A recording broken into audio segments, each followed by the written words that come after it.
fading. We gotta go.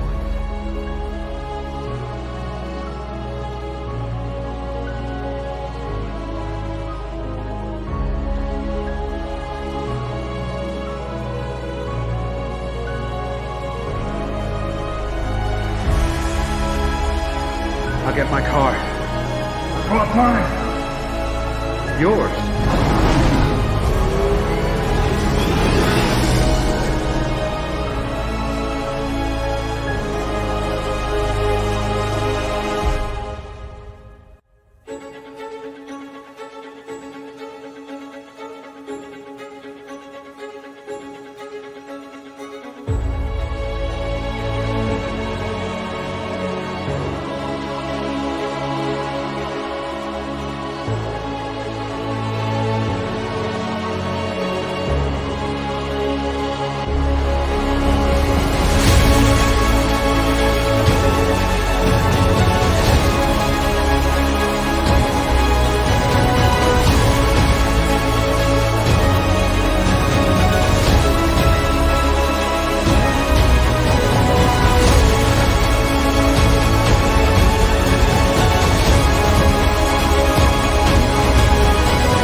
I gotta get me one of those.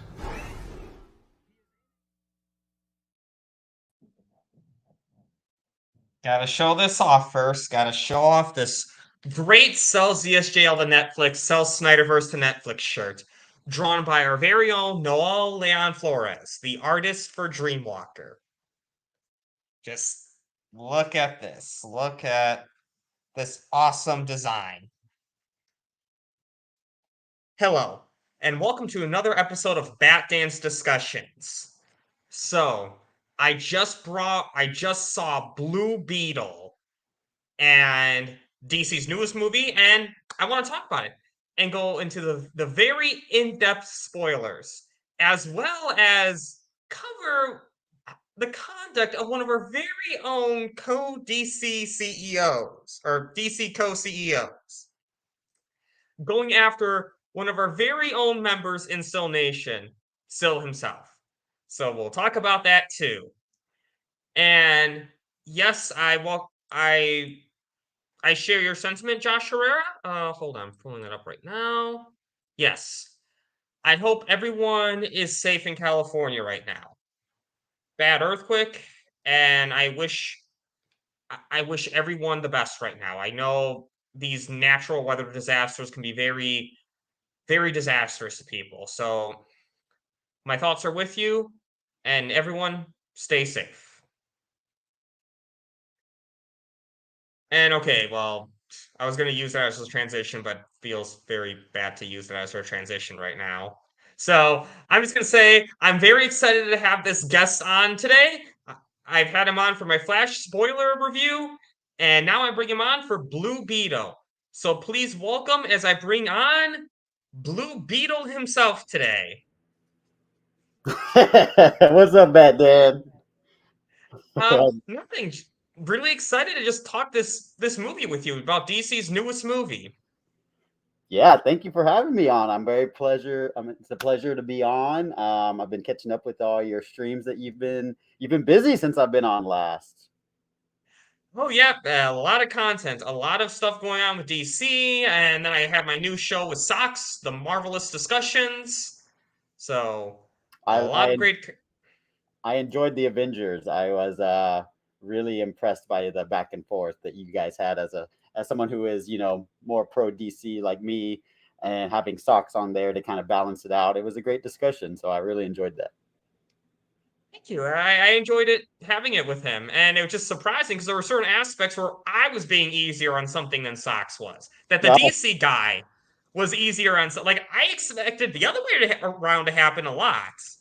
Yeah, but and I'm I can relate to Socks because, and this will kind of feed into this review, but I come from usually more of a comic book perspective. So his gripes about, the comics and not the MCU's not doing it right, I kind of am like, oh, I relate to that. So I will kind of have that same kind of sentiment with this review as well.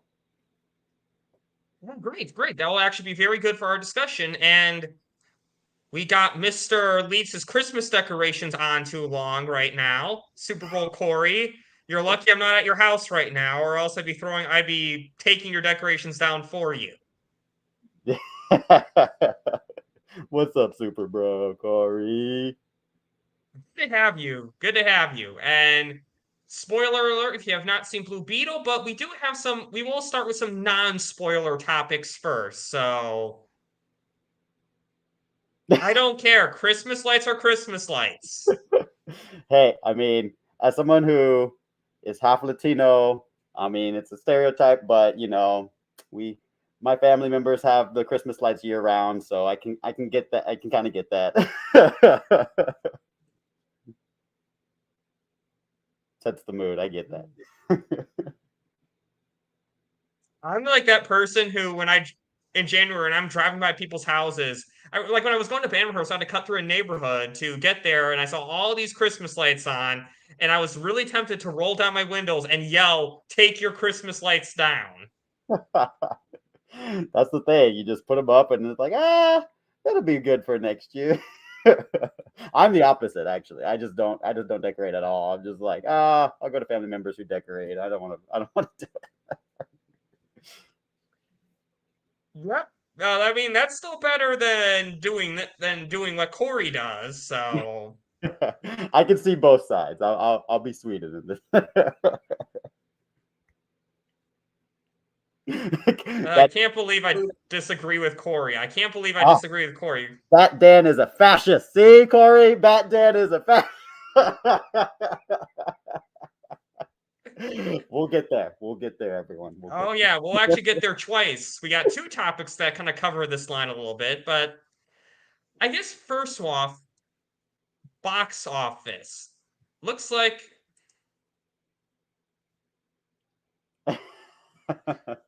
Bat Dan is a fascist. Hashtag.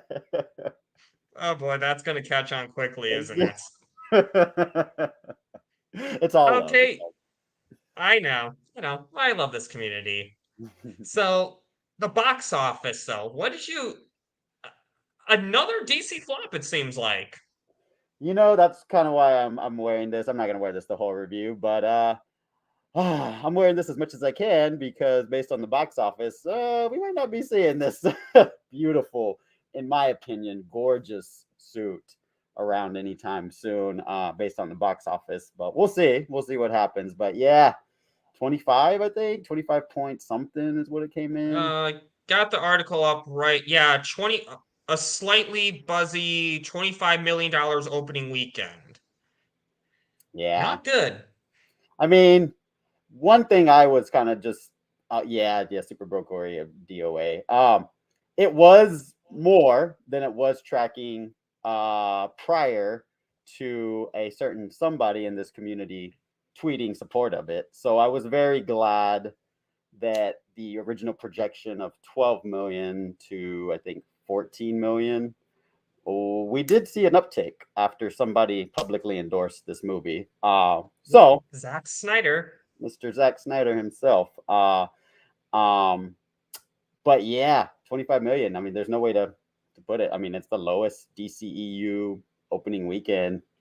And post COVID as well. So we didn't even have COVID to kind of, blame on the box office projections. But there's a lot of controversy surrounding this movie and a lot of drama that in my opinion is just not the movie's fault. I don't know how you feel about it, but it's just this movie got tangled up in a lot of agendas, good and bad, unfortunately. Yeah, see, this is my issue right now, is that James Gunn couldn't decide what this movie was. At first, it was part of the DCU.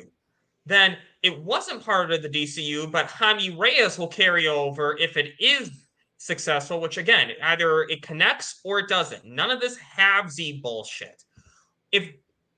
So I'm looking at this objectively when I say this. I wasn't for the reboot. I'm sure you weren't either. Nope. But for better or for worse, it happened. The reboot is happening, and you have all these DC movies coming out. To me, there was no reason that Blue Beetle needed to suffer the same fate as the other 3 movies in that regard. What they should have done was they should have moved it after Aquaman 2, whether that be having Aquaman 2 in the summer, having Blue Beetle in Christmas, or maybe even pushing Blue Beetle to 2024, especially with the writers and actors strike. At least it would have spread out the content a little bit. And then I don't. It depends how far they were planning in advance, I should say. Actually, I don't know now, because what I was going to say is that what James Gunn should have done was get David Cornsweet to film a scene for Blue Beetle, but I guess the writer's strike had gone on when he was announced as Superman, so maybe that wouldn't have worked. But I don't know how all that stuff works, but I'm just saying if it did work out that they could have done it, they could have gotten Cornsweet for a post-credit scene and say, this is in the DCU. You do need to see this movie for the rest of it. And then James Gunn should have just said, this is our first DCU movie. This is adapted into the DCU. Then people, because there are people who are for the reboot. There are some fans of James Gunn out there. You would have gotten a lot more of them willing to see this movie. But James Gunn, he killed this movie. He killed this movie. And it's sad because actors worked on this movie. A director worked on this movie. And this gets annoying when people say, well, they got paid anyway. Why does it matter? This was their passion. This was their art. They don't want to see this movie do bad. Plus, this affects them getting other work. Now, I can't pronounce his name, the guy who plays Jaime Reyes. How do you pronounce that? Zolo Mariduena? Zolo? I don't... Zolo. That's how you say it? Yeah, odds of him, it's not confirmed yet, I make no mistake, but if I had to bet on it, I bet that he's not going to be in James Gunn's DCU. James Gunn has no obligation at this point to keep him. If it had done well, Zazoff would have been like, yeah, you're putting him in Blue Beetle or in the DCU, but this is just in my opinion, just another case of just blatant self-sabotage, by essentially all the movies in 2023, when James Gunn was hired in December 2022 and basically fired Henry Cavill, which is the Superman, the main superhero in this connected universe. And then you're kind of just letting all these other movies just, oh, Shazam 2, I guess. Yeah. Oh, Flash, I guess. And then Blue Beetle. Like, I saw the movie Wednesday night for a second time, and that was the day of, I guess, the premiere. So before the premiere, we had heard, okay, Blue Beetle, this is the start of the DCU. I guess maybe quotes have taken out of context, but James Gunn was basically saying, Blue Beetle is the first character of my universe. But then literally, I guess, on the red carpet said a quote that was like, well, the character is the first character in the DCU, but the movie isn't canon. What? So you're telling me that this movie, essentially, that I'm going to pay to watch opening weekend, doesn't go forward in your new universe? Like, it's just a lot of conflicting narratives and just unclear communication by somebody who was supposed to be appointed to clear up all this miscommunication, to be the focal point, to be the person that had direct access to the fans, to clear up any confusions or brand confusions. And he's doing the opposite, in my opinion, and just how this has been handled. But we'll get into that, I guess, more so. But yeah, he, in my opinion, opening weekend, the day before release, sabotaged this movie, in my opinion. And this is the issue. There was no reason to sabotage this movie, because this movie succeeding was probably the one DC EU movie. If it had succeeded, it wouldn't have hurt Gunn at all. Because if The Flash had succeeded, for example, a lot of people would have questioned the reboot. Why are we rebooting? That has Snyderverse cast. Blue Beetle, whether or not you want to make a case for it being set in the Snyderverse, all these characters are new. There's no connection to the Snyderverse. Yes, they could say it's part of the Snyderverse, but there's nothing that firmly puts it in the Snyderverse at this point. So James Gunn could have easily used that towards his reboot. So, and this is the issue with, it's like There's just no reason, because like saying that Blue Beetle's not canon, I always had an issue with that, because I'm thinking, well, it's not just the star that's the issue, that matters if it's a success. It's the supporting cast that also helps make it a success. So if you're saying only Jaime Reyes matters, what about Uncle Rudy? What about Jenny Cord? They're not going to carry over? Nana? I want to see more Nana personally, but that's just me. Nana Reyes. Exactly. And it's like, I'm going to transition this right now. It's like, see, this is the issue I have with James Gunn right now. He spends more time trying to debunk rumors on Twitter, something that he said he was going to stop doing. So right in there was James Gunn is caught in a lie. And so for those of you who don't know, Syl Abdul, someone that we're both Josh and I are both fans of and friends with, said that he heard from sources that Ben Affleck had a line that paid off the fascist line, which, again, in the trailer, so not a spoiler, is that he was going to call Uncle Rudy, and you were going to hear Ben Affleck's voice saying, "So you think I'm a fascist?" And he, Syl Abdul reported that, and James Gunn is like, "No, that never happened." Or if you see the thumbnail, I have the exactly what James Gunn said in the thumbnail, but basically saying that, actually, let me see if I can read this. Yep, he's never heard of it, nor Peter. And that apparently he called a producer to confirm this. It's like, so you were, it was so important to you to debunk this rumor that you took time to call a producer for something you should have probably already known. Yeah, and I have a little bit of a different perspective maybe than you have, because I mean, you're a longtime fan of Syl Nation, and you probably, I don't know if you saw the scoop, but Syl basically did a show recapping, I think it was in 2021 or 2022, I can't remember, but George Lopez basically spilled the beans that hinted that Batman may be in our movie. But the way you got to just, as someone who knows George Lopez well, I've met the guy, like watch all of his stand-up, I've seen him live in person. He said it the way he said it, with a tick and like a little wink. He kind of like was basically spoiling it, like, hey, Batman's in our movie, go see our movie, and it's connected. And you can tell the way he was talking about Blue Beetle on this podcast, he was very excited, and essentially implied that it wasn't just one offer for one film. It was a multiple film. Obviously, if it did well and succeeded, there would be multiple appearances and roles, I would say, going forward. Considering, we won't spoil it, but considering what happens in the movie, that character, I think, would level up in a sense going forward in a inevitable sequel.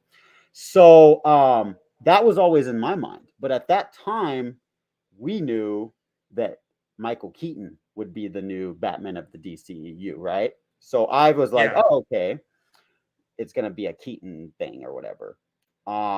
But then things changed in 2022 when Ben Affleck came back for Aquaman, and we know that he filmed cameos in Aquaman 2.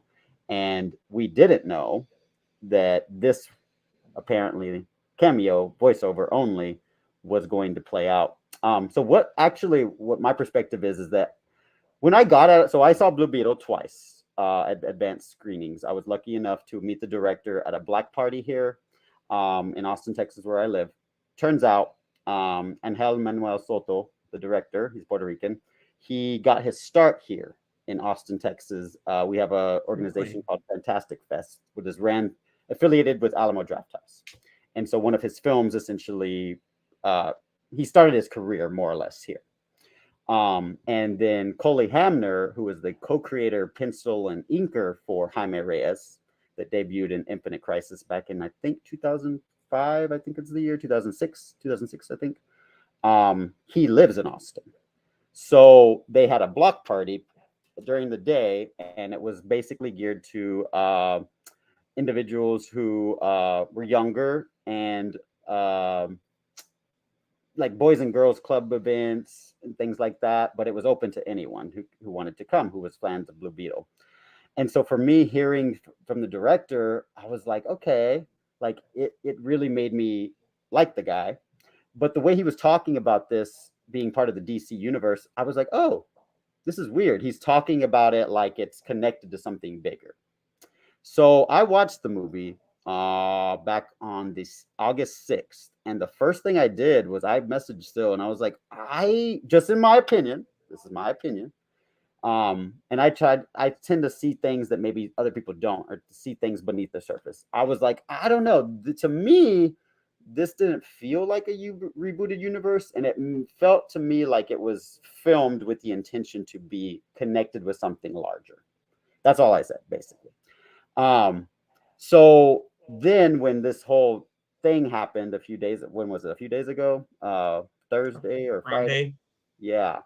I was like, I told Syl sent it to me, and I was like, I knew it.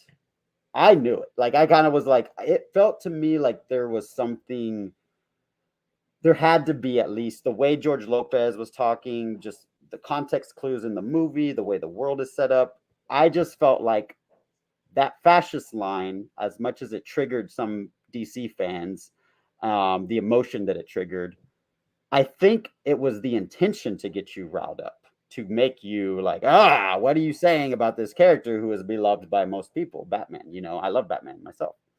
But I also am half Mexican American. So I think I told you this off camera. I was like, for me, that line did not bother me because from a perspective that's, Mexican with family members who are like Uncle Rudy, that line made sense to me.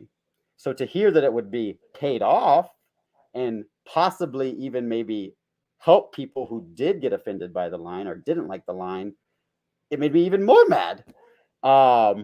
So considering, the track record of the co-CEO of DC Studios and all the false promises that he's made to all the actors, producers, crew from let's just call it what it is, DCEU or Snyderverse. He's made false promises. There's just more evidence to show that even if he is not lying, there were so many regime changes and so many reshoots in all these films that maybe he's speaking out of ignorance, but I just don't think that that's the truth. I don't think that there was no Ben Affleck cameo. I choose to believe that line would probably more or less be paid off. But that's just my own opinion.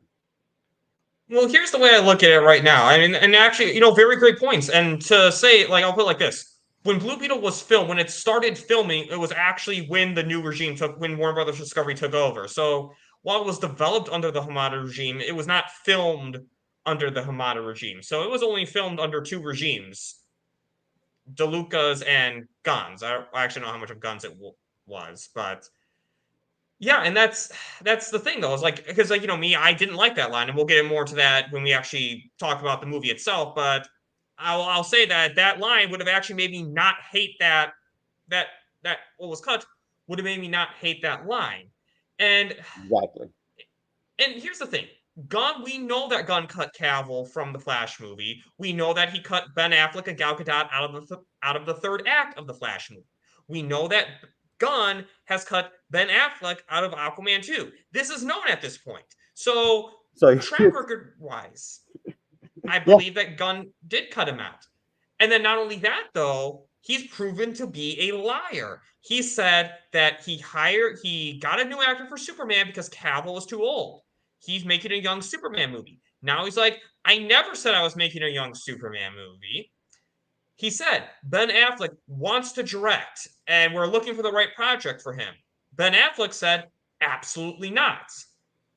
Gal Gadot said that Gunn and Peter Safran are working with her for Wonder Woman 3. James Gunn said that Gal Gadot will not be part of the DCU.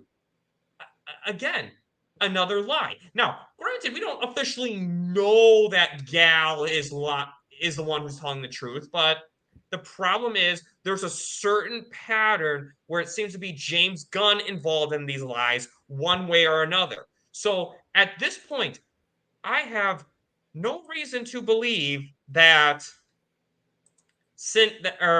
not Sin Havoc. I was reading Sin Havoc's comment. I'll be right back. Go, continue.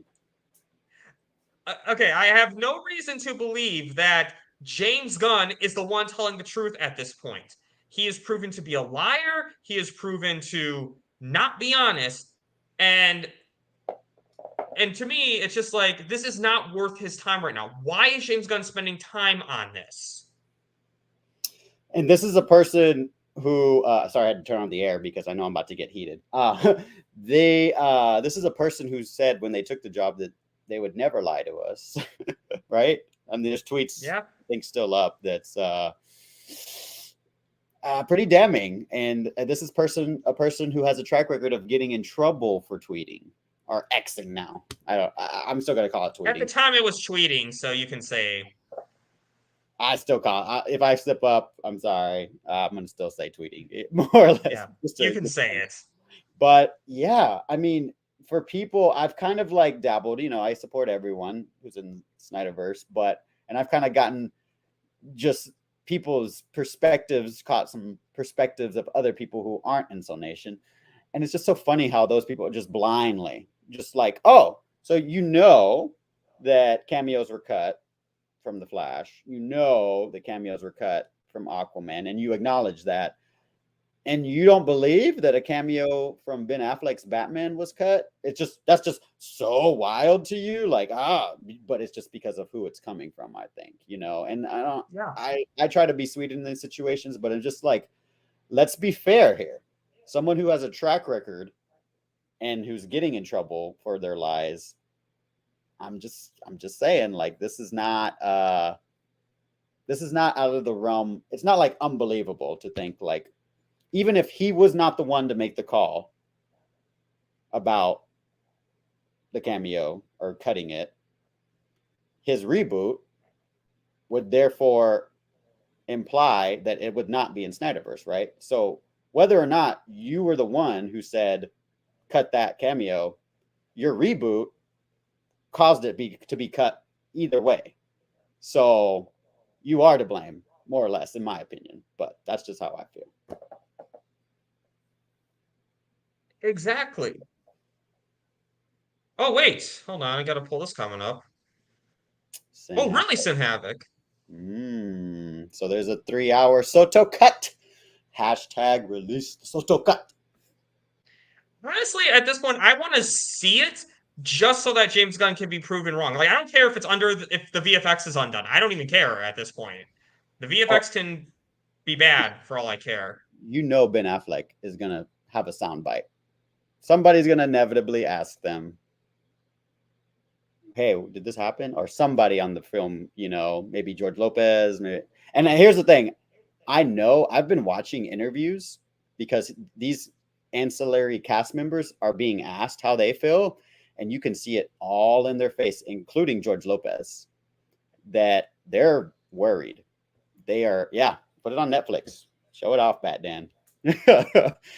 But these cast members, they're worried too, because I'm sure they're getting conflicting messages on what their future is going forward. And unfortunately, I feel like probably the co-head of DC Studios probably gave them false promises as well, or just told them some kind of fluff line.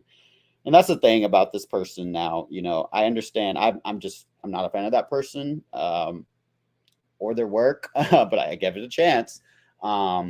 And so when people are like, oh, give it a chance, I'm just like, well, look at the behavior and the conduct of what is supposed to be a transition, but there's no other way to cut it. This is like horribly handled, in my opinion, and at the expense of this movie, which is unfortunately a huge flop, you know, going forward. I mean, I don't think it's going to be rallying every weekend and have a strong hold, but we'll see. There's always hope. Fingers crossed. Yeah, exactly. And just hope the best for this movie, because this movie didn't do anything wrong. The actors didn't do anything wrong. The director didn't do anything wrong. And here's my thing with James Gunn. I know he's the co-head of DC, but let's be honest. Between him and Safran, Gunn is the more well-known name. James Gunn right now is the face of DC Studios. So his conduct represents DC Studios. So to see him trying to debunk people when he said he wasn't going to do that anymore, and possibly to only possibly be caught in another lie. It's just not a good look. And I want to bring this up too for people who didn't watch my last videos. Syl Abdul has a really good track record. He said Ben Affleck was going to be in Aquaman 2 in the summer of 2022.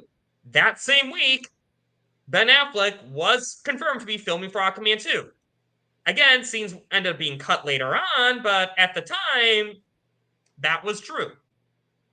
He described the scene for Superman in Black Adam, the exact scene coming out of the smoke. Syl Abdul described that perfectly. He scooped George Clooney in the Flash film. So, and people who say like, Syl make stuff up, or he's, I'm just like, as somebody who has watched everything, like, I'm just like, you people just obviously haven't, paid attention. But I want to know what this is about. I need to find this. Sin Havoc, let's talk. I mean, DM me. I want to see this interview, because I kind of always felt like Jessica Chastain was going to have some kind of cameo or role, because she has a long-standing friendship with Andy Muschietti in the Flash movie.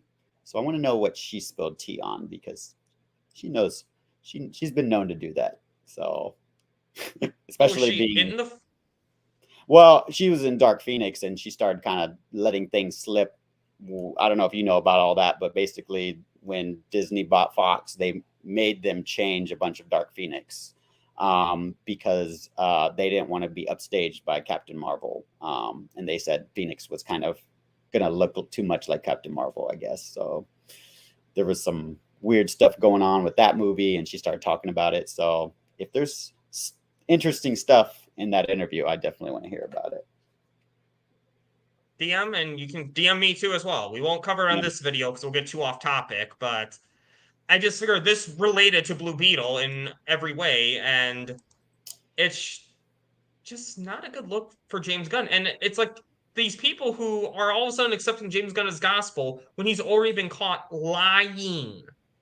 Yeah, there's just too much. Like, if you're paying attention to the guy, and that's the thing, what I'm realizing is, unfortunately, some people just don't. They're just like, oh, the guy who directed Guardians of the Galaxy, and they're like, oh yeah, did you know he was fired for this, and he said this, and like, yeah, he apparently Gal Gadot quoted him as this, and now he, instead of going and being, in my opinion, a man and debunking her like he does with everyone else, he used a Hollywood trade to try to make her look like a fool, in my opinion. So, like, here's my thing: is like Ben Affleck, David Ayer, Gal Gadot, like, they're all like there's just all a bunch of people lying. It's everyone's lying except James Gunn. I'm just like, come on, use your common sense. What's the one common factor between all these people and the person making the promises?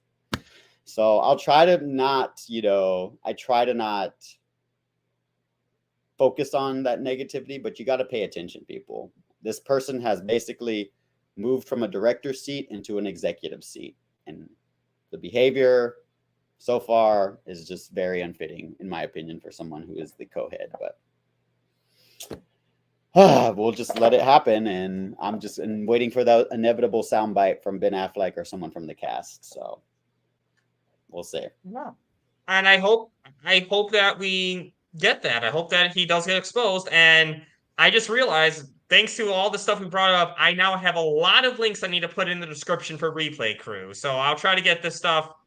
Everything we talked about, I have put, for Henry Cavill, I'll put Tyrone Magnus's video covering, because they did a very good video covering Superman pulling up Gunn's tweet. So pull that one up. I'll look up these other articles so that Replay Crew, if you're watching this, hopefully by now I have the links to some of this stuff in the description so that you know where this is coming from.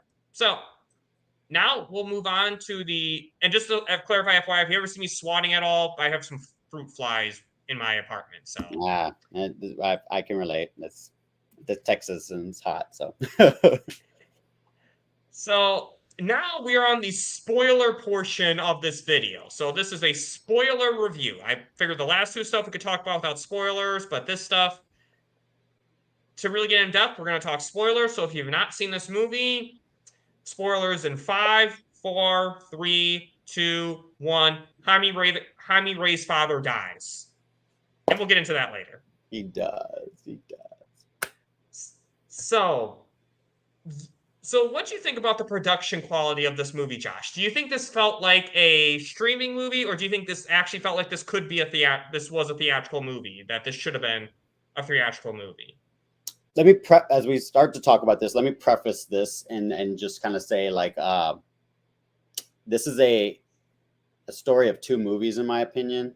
So basically, for people who don't know, that this was intended to be a HBO Max streaming only movie, correct?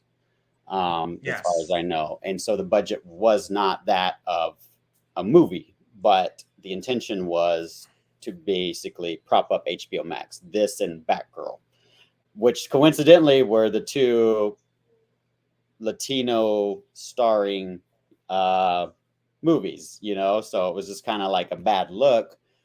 This was created under Walter Hamada's regime, he was an executive for Warner Brothers Pictures and no longer there. It's tied to a lot of toxic stuff, you know, cover-ups and stuff like that. Oh, I didn't know this can have a Blue Beetle. And it would make more sense, in my opinion, for maybe they were going to do a streaming Blue Beetle show and a streaming Booster Gold, and then the movie would be Blue and Gold, for people who know the comics. So maybe that was the intention. Or maybe I don't know what happened, but okay. So for me, your question is kind of broad, so it's hard for me because I know we're going to get into this later. So if I'm looking at just like the look of the movie, if that's what you're talking about, to me, yeah, I felt like it was a movie budget, like the CGI for me, and the quality and the production was pretty darn good, all things considered. And I wasn't expecting much. I know, you know, I'm just gonna say I still stand by it. I unapologetically loved the Flash movie, and I know people had gripes and qualms about the CGI in that. And when I did I think a non-spoiler review with you, I did say that I only had two gripes, and it was the CGI. And some of the shots of Batfleck, how he looked. And so that, in my opinion, ended up being more focused on as a negative in that movie. But for me, yes, I thought that the look of Blue Beetle seemed like a cinematic movie. What about you? Yes, absolutely. And actually, it was the spoiler review you did with me, because I did my non-spoiler was a short review, was Batman's Thoughts. The show Batman's Thoughts. My channel is also Batman's Thoughts. And then the Batman's discussion show was the spoiler review with you. And yeah, I agree with it. And even though, again, I love The Flash, and I think overall, I still think The Flash is a better movie than Blue Beetle, I think the one thing I will give Blue Beetle is the CGI was better, even though I don't have a problem with the Chrono Ball scene in The Flash, because I get Andy Muschietti's point. Probably didn't need to say it the way he said it about it's supposed to be bad, but again, you go through the Speed Force, you don't know what that's going to look like. And I won't go too much further into that because I want to stay on topic here. But yeah, production-wise, I think people are trying to say, oh, it looked like it should have been a streaming movie. I'm like, have you seen a lot of the latest Marvel movies? A lot of those look like they should have been streaming movies, if you ask me. Thor, Love and Thunder, that one should have been a streaming movie. And they increased the production budget too, I think. Like, I think when David Zaslav said this is no longer a streaming movie, I think they put a little bit more of a production budget into the movie because it was going to be theatrical. Yeah. And I think in my opinion, it showed, like, as far as what aesthetically you're looking at. We'll get into the story and the narrative, because I don't think that was formatted for cinema, in my opinion. Just as somebody who sees a lot of superhero movies, just probably like yourself, you see a lot of superhero movies too. Like, I don't think that was the caliber of cinematic. But at the look of it, that suit, like this, I Like I saw this at Target, and I was just like, this is just like a half mask, but I just love the look of it, and I love the design. I even have like the McFarlanes of him. The suit, in my opinion, was enough for me to like. When it was greenlit, I was like, really, Blue Beetle, But I was a fan of the character. I'm half Mexican American, so I've always kind of been interested in him, thanks to Young Justice and stuff. But yeah, I we'll get into more of that, I guess, going forward. Yeah, I mean, spoiler alert, there's a story writing portion of the movie, and I get what you're saying. It was kind of a basic story, but I still feel like a lot of movies are pretty that get released theatrically are pretty basic. But despite all that, though, I think the movie should have ended up becoming streaming for one simple reason. When James Gunn, again, we're going back to James Gunn, I promise we're not going to do this the whole review, but when he announced the reboot and when Shazam 2 and The Flash did not do well in the box office, to me, that was a sign to try to maybe make Blue Beetle streaming at that point. Don't pay for the more advertising costs. Don't pay for don't pay for the theater distributions. At that point, maybe even just after Shazam 2, maybe once James Gunn announced the reboot, it might have served Blue Beetle better to just be a streaming movie. So then there's no box office pressure. Because James Gunn killed those movies. There's no doubt about that. But at least give them less damage to do. So I think for that reason, Blue Beetle should have been streaming. Yeah, like, I think I told you. I don't know if I told you this, but I was just like, after seeing what the Flash took in, which I think was, and the reviews and everything, and in my opinion, that was all unfair. And just to see the performance of the Flash before I even saw this movie, it was just like, well, this movie's doomed. Just based on, if you're having a movie which is essentially the Flash, but a Justice League team up movie, let's call it what it was, basically, more or less. Yeah. And that performed the way it performed. Like, I was telling all my friends who are like invested Cobra Kai fan. I just to let everyone know, I don't watch Cobra Kai. But I have friends who do from Comic-Con and stuff. And so they were invested because they knew that actor, right? They didn't know about Blue Beetle. I had so many friends who were like, oh, that's a joke, Blue Beetle, blah, blah, blah. And then they saw the movie and then their opinion changed, did a 180. But it's a joke. I mean, the character is inherently a joke. Basically, more or less, in my opinion, if you know his comic book roots. But then Jaime Reyes, the new iteration, the most popular version of the character, became the most popular iteration. And you wanted it to be shown and presented as a theatrical because, it's representing, in my opinion, as someone who's half Mexican American, it's something that we don't see a lot. We don't see a lot of just so you know, like, Jaime is a Mexican American. Okay. He is born and raised in El Paso, Texas, border state, my state. Okay. Live in Austin, Texas. So, but for the movie, they were trying to go for international money. So they moved it to this fictional city, Palmyra City, which in my opinion is supposed to be like a Miami, kind of broaden the appeal of the Latinos all over the world. And so I get it from a business, from like a corporate, we got to put all this money and make it a movie so we can get all their money because the Latino population makes up a big chunk of the box office. But unfortunately, seeing the performance, it didn't really work out. Yeah, and actually, maybe this would have been a better point to make up the box office projection, but after Blue Beetle, I'm just going to say this. You can no longer blame the Flash's box office completely on Ezra Miller because Blue Beetle failed, Shazam 2 failed. I'll be honest, I don't. Yeah, I mean, I'm sure that the Ezra stuff had something to do with it, but I wouldn't hang the hat solely on Ezra Miller, in my opinion. Oh yeah. There's a whole I'll talk to you off stream about it, but yeah, there's just like I said, a coordinated attack against that movie, and in my opinion, this movie as well, from what I saw. But I don't think it's by the people you think it's by. It's people like facades, in my opinion. But we'll talk about that later. Tried to please the Latino fan base, specifically Cubano crowd. Yeah, and and I get that. Like, one of my gripes, I had mentioned that I had a gripe about, like, the reason I bonded with Jaime Reyes as a character is because he was like from my state, and he's dealing with like he's from El Paso, so if you know a lot of like border politics and government political things like that, they, in my opinion, could have gave us something more refreshing and exciting, and not something that we have seen, instead of kind of going through that generic trope of superhero-ness. And I don't think that's the strongest attribute of this movie. But having it Jaime Reyes is, in my opinion, one of the strongest parts of the movie. So actually, you know what? I just added this topic last minute, so I hope I spelled represent right. Did I spell represent right? Yep. Okay, good. Because based on what you were talking about, I figured this would be a good topic to add. And this topic I don't know anything about, so I'm going to shut up on this topic and go on.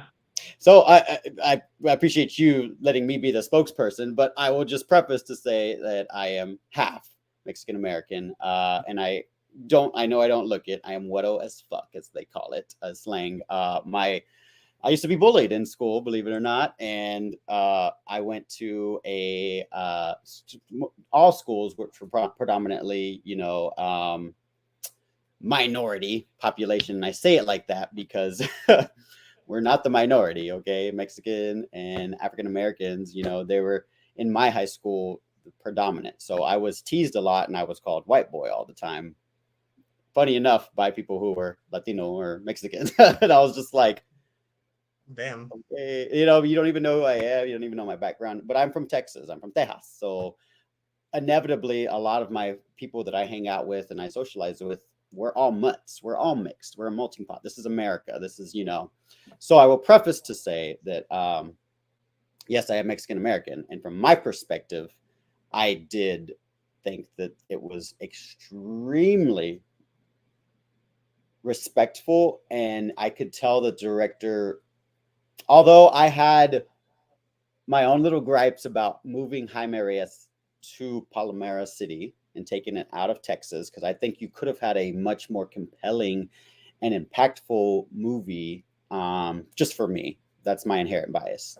By making it in this fictional city, I do think he did represent Latinos in general very well, and encompassed some of the cultural references of a more worldly audience than a more micro.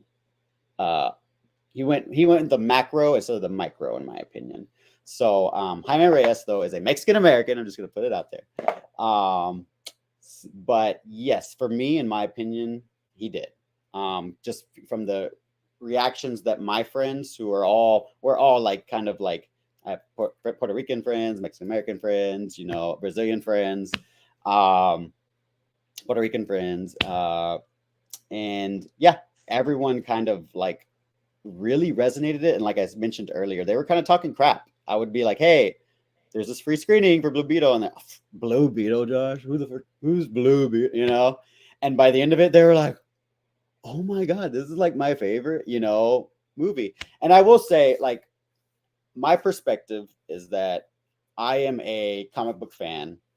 And for me, like, I'm half Mexican American, so I have seen characters who are represented on screen all my life, like Batman, Superman, that are, look like me in my skin color. So I don't have the life experience for someone like my friend who I saw it with, who is, full-blooded, Mexican. And so for him, he was just like blown away. He was just like, I saw myself, I saw my family, and this movie blew me away, And so for the feedback that I've gotten, and just some of the other people I've heard from who are around the world, yes, this movie was handled 100% with respect, care, and gave the Latino population just a movie that they felt they could embrace and be proud of, more or less. And I did feel that way as well, because a lot of the family characters really did remind me of every single one of my Mexican American family members. So yes, it did. Thank you to Angel Manuel Toto, the director, who's a really cool guy. And that's one of the reasons why I'm so mad about what James Gunn is doing to this guy, because I know this guy. He's super nice. I mean, I don't know him, but I just met him and I got a sense of who he is. And he's going to have some words, I think. I think he's going to have some words. And the cast is going to have some words. Because if you watch interviews with them, and when people bring up, how do you feel about this James Gunn? Because he's mentioning Zolo going forward, but he doesn't mention y'all. And you can just see how they're kind of like, they're not saying what they want to say. So I can't wait for what they say when they really say what they want to say. I can't wait. Well said, Josh. Well said. And thank you for bringing that up. And yeah, I hope that James Gunn does get exposed by those guys. And, you know, I was really glad to kind of really get your perspective on this topic, because I think this was a very important topic because, and again, I'm trying to say this without sounding too corny or hashy, but representation does matter. And what I liked about, and I'll kind of say this part too, what I liked about this movie, and this is a very important sentence to let me finish, by the way. This is not, if you like cut me in the middle of this sentence, it's going to sound bad, but if you let me finish it, you're going to actually agree with what I said.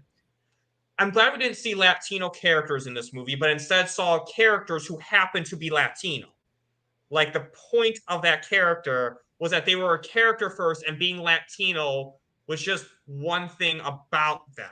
So I think that was done really well. And as you can see why I emphasized let me finish that sentence, because if I was cut after that first part, that would have sounded very bad. And now actually we're going to get clipped later on. So. And I'll be honest, from what I've heard from family members and, friends, they feel the same way. They don't, like, nobody in Hollywood, like, let's be honest, like we have got this sense that they are trying to appease reviewers and sociological groups more than like, their intention is like, okay, in my opinion, let's pander to this to get their money, because they don't really care.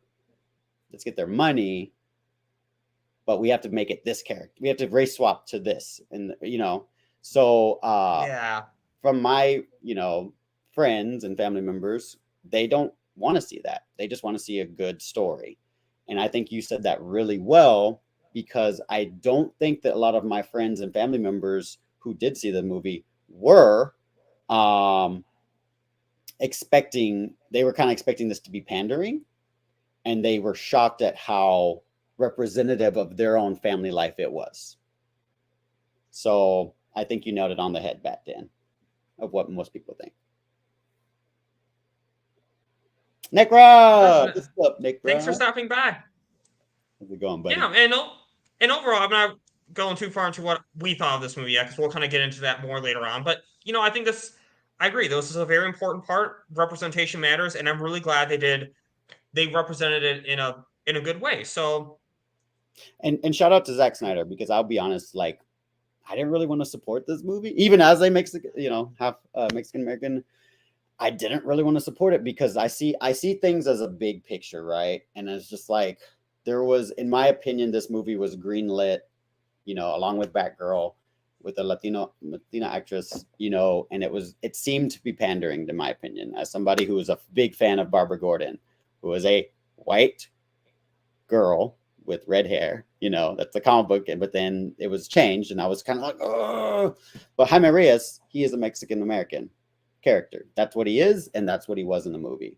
So I had a little like, should I support this? Because my one, side of me, my Mexican side, I'm like, But then Zack Snyder coming out and making me see the big picture, I was like, you know what? You're right. Let's look at the big picture. Representation does matter. And I love superheroes. So I'm going to see this movie. And I enjoyed it. Spoiler alert. Overall. But I did have some gripes. It's not perfect. That's at all. Same thing with me. And, I think with Zack Snyder, though, because you got to remember, Zack Snyder, he's adopted kids, and they're all of different races. I know Autumn was Asian, and I don't know if he has any Latino kids, but he has all different different people of different kids of different races. So I think for Zack Snyder, I think it was really, really important. So He's a blended yeah, family. Yeah, him and Debbie. So yeah. Shout out to Zach for endorsing the movie because it was kind of like my like, you know what? Wake up, Josh. You know, this director that you respect. This director had nothing to do with this movie at all. And apparently, I don't know if you saw this, but there was a soundbite where Zack Snyder mentioned Blue Beetle like back in like 2014, I think. So there were people wow. like, oh, is he like interested in working on Blue Beetle? And you know, I don't know if you know the historical significance, but Night Owl is essentially a ripoff of Blue Beetle, Ted Kord.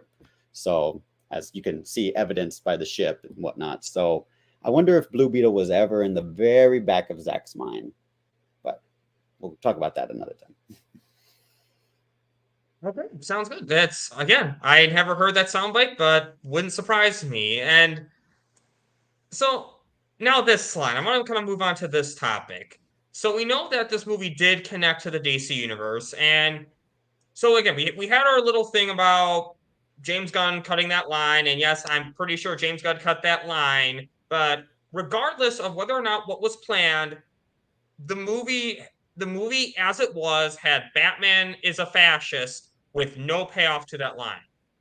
And I guess actually no, I don't remember if you told this to me backstage or if you told this to me on live, but oh, I think you told this to me live. You told me this to me live. Is that I guess from your background, you kind of understood Rudy's point a little bit more.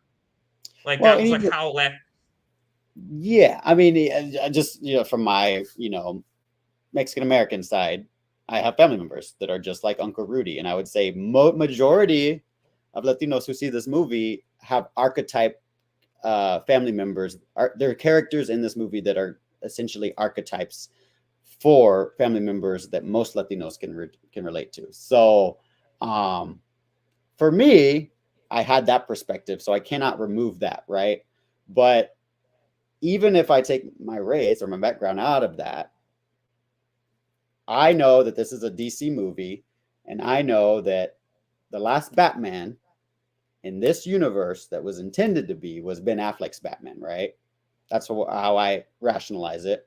And in BVS, Batman was kind of he's a fascist, in my opinion. He's operating, he's lost his way. He's really just branding people. He's like, yeah, this person deserves to die, so send him to prison. And hey, if he gets shanked, he gets shanked. I don't know. That's not my fault, And even if you're trying to connect this somehow to that other Batman, the Batman, Robert Pattinson, his tactics and the type of surveillance that he takes over, and just kind of like always he's just kind of, in my opinion, he's kind of the same way. So that somebody who is a quote unquote minority, I assumed that Uncle Rudy or someone Uncle Rudy knew probably had a run-in with the Bat. So people talk, right? And so Uncle Rudy highlights, the Flash in Central City, or Superman in Metropolis,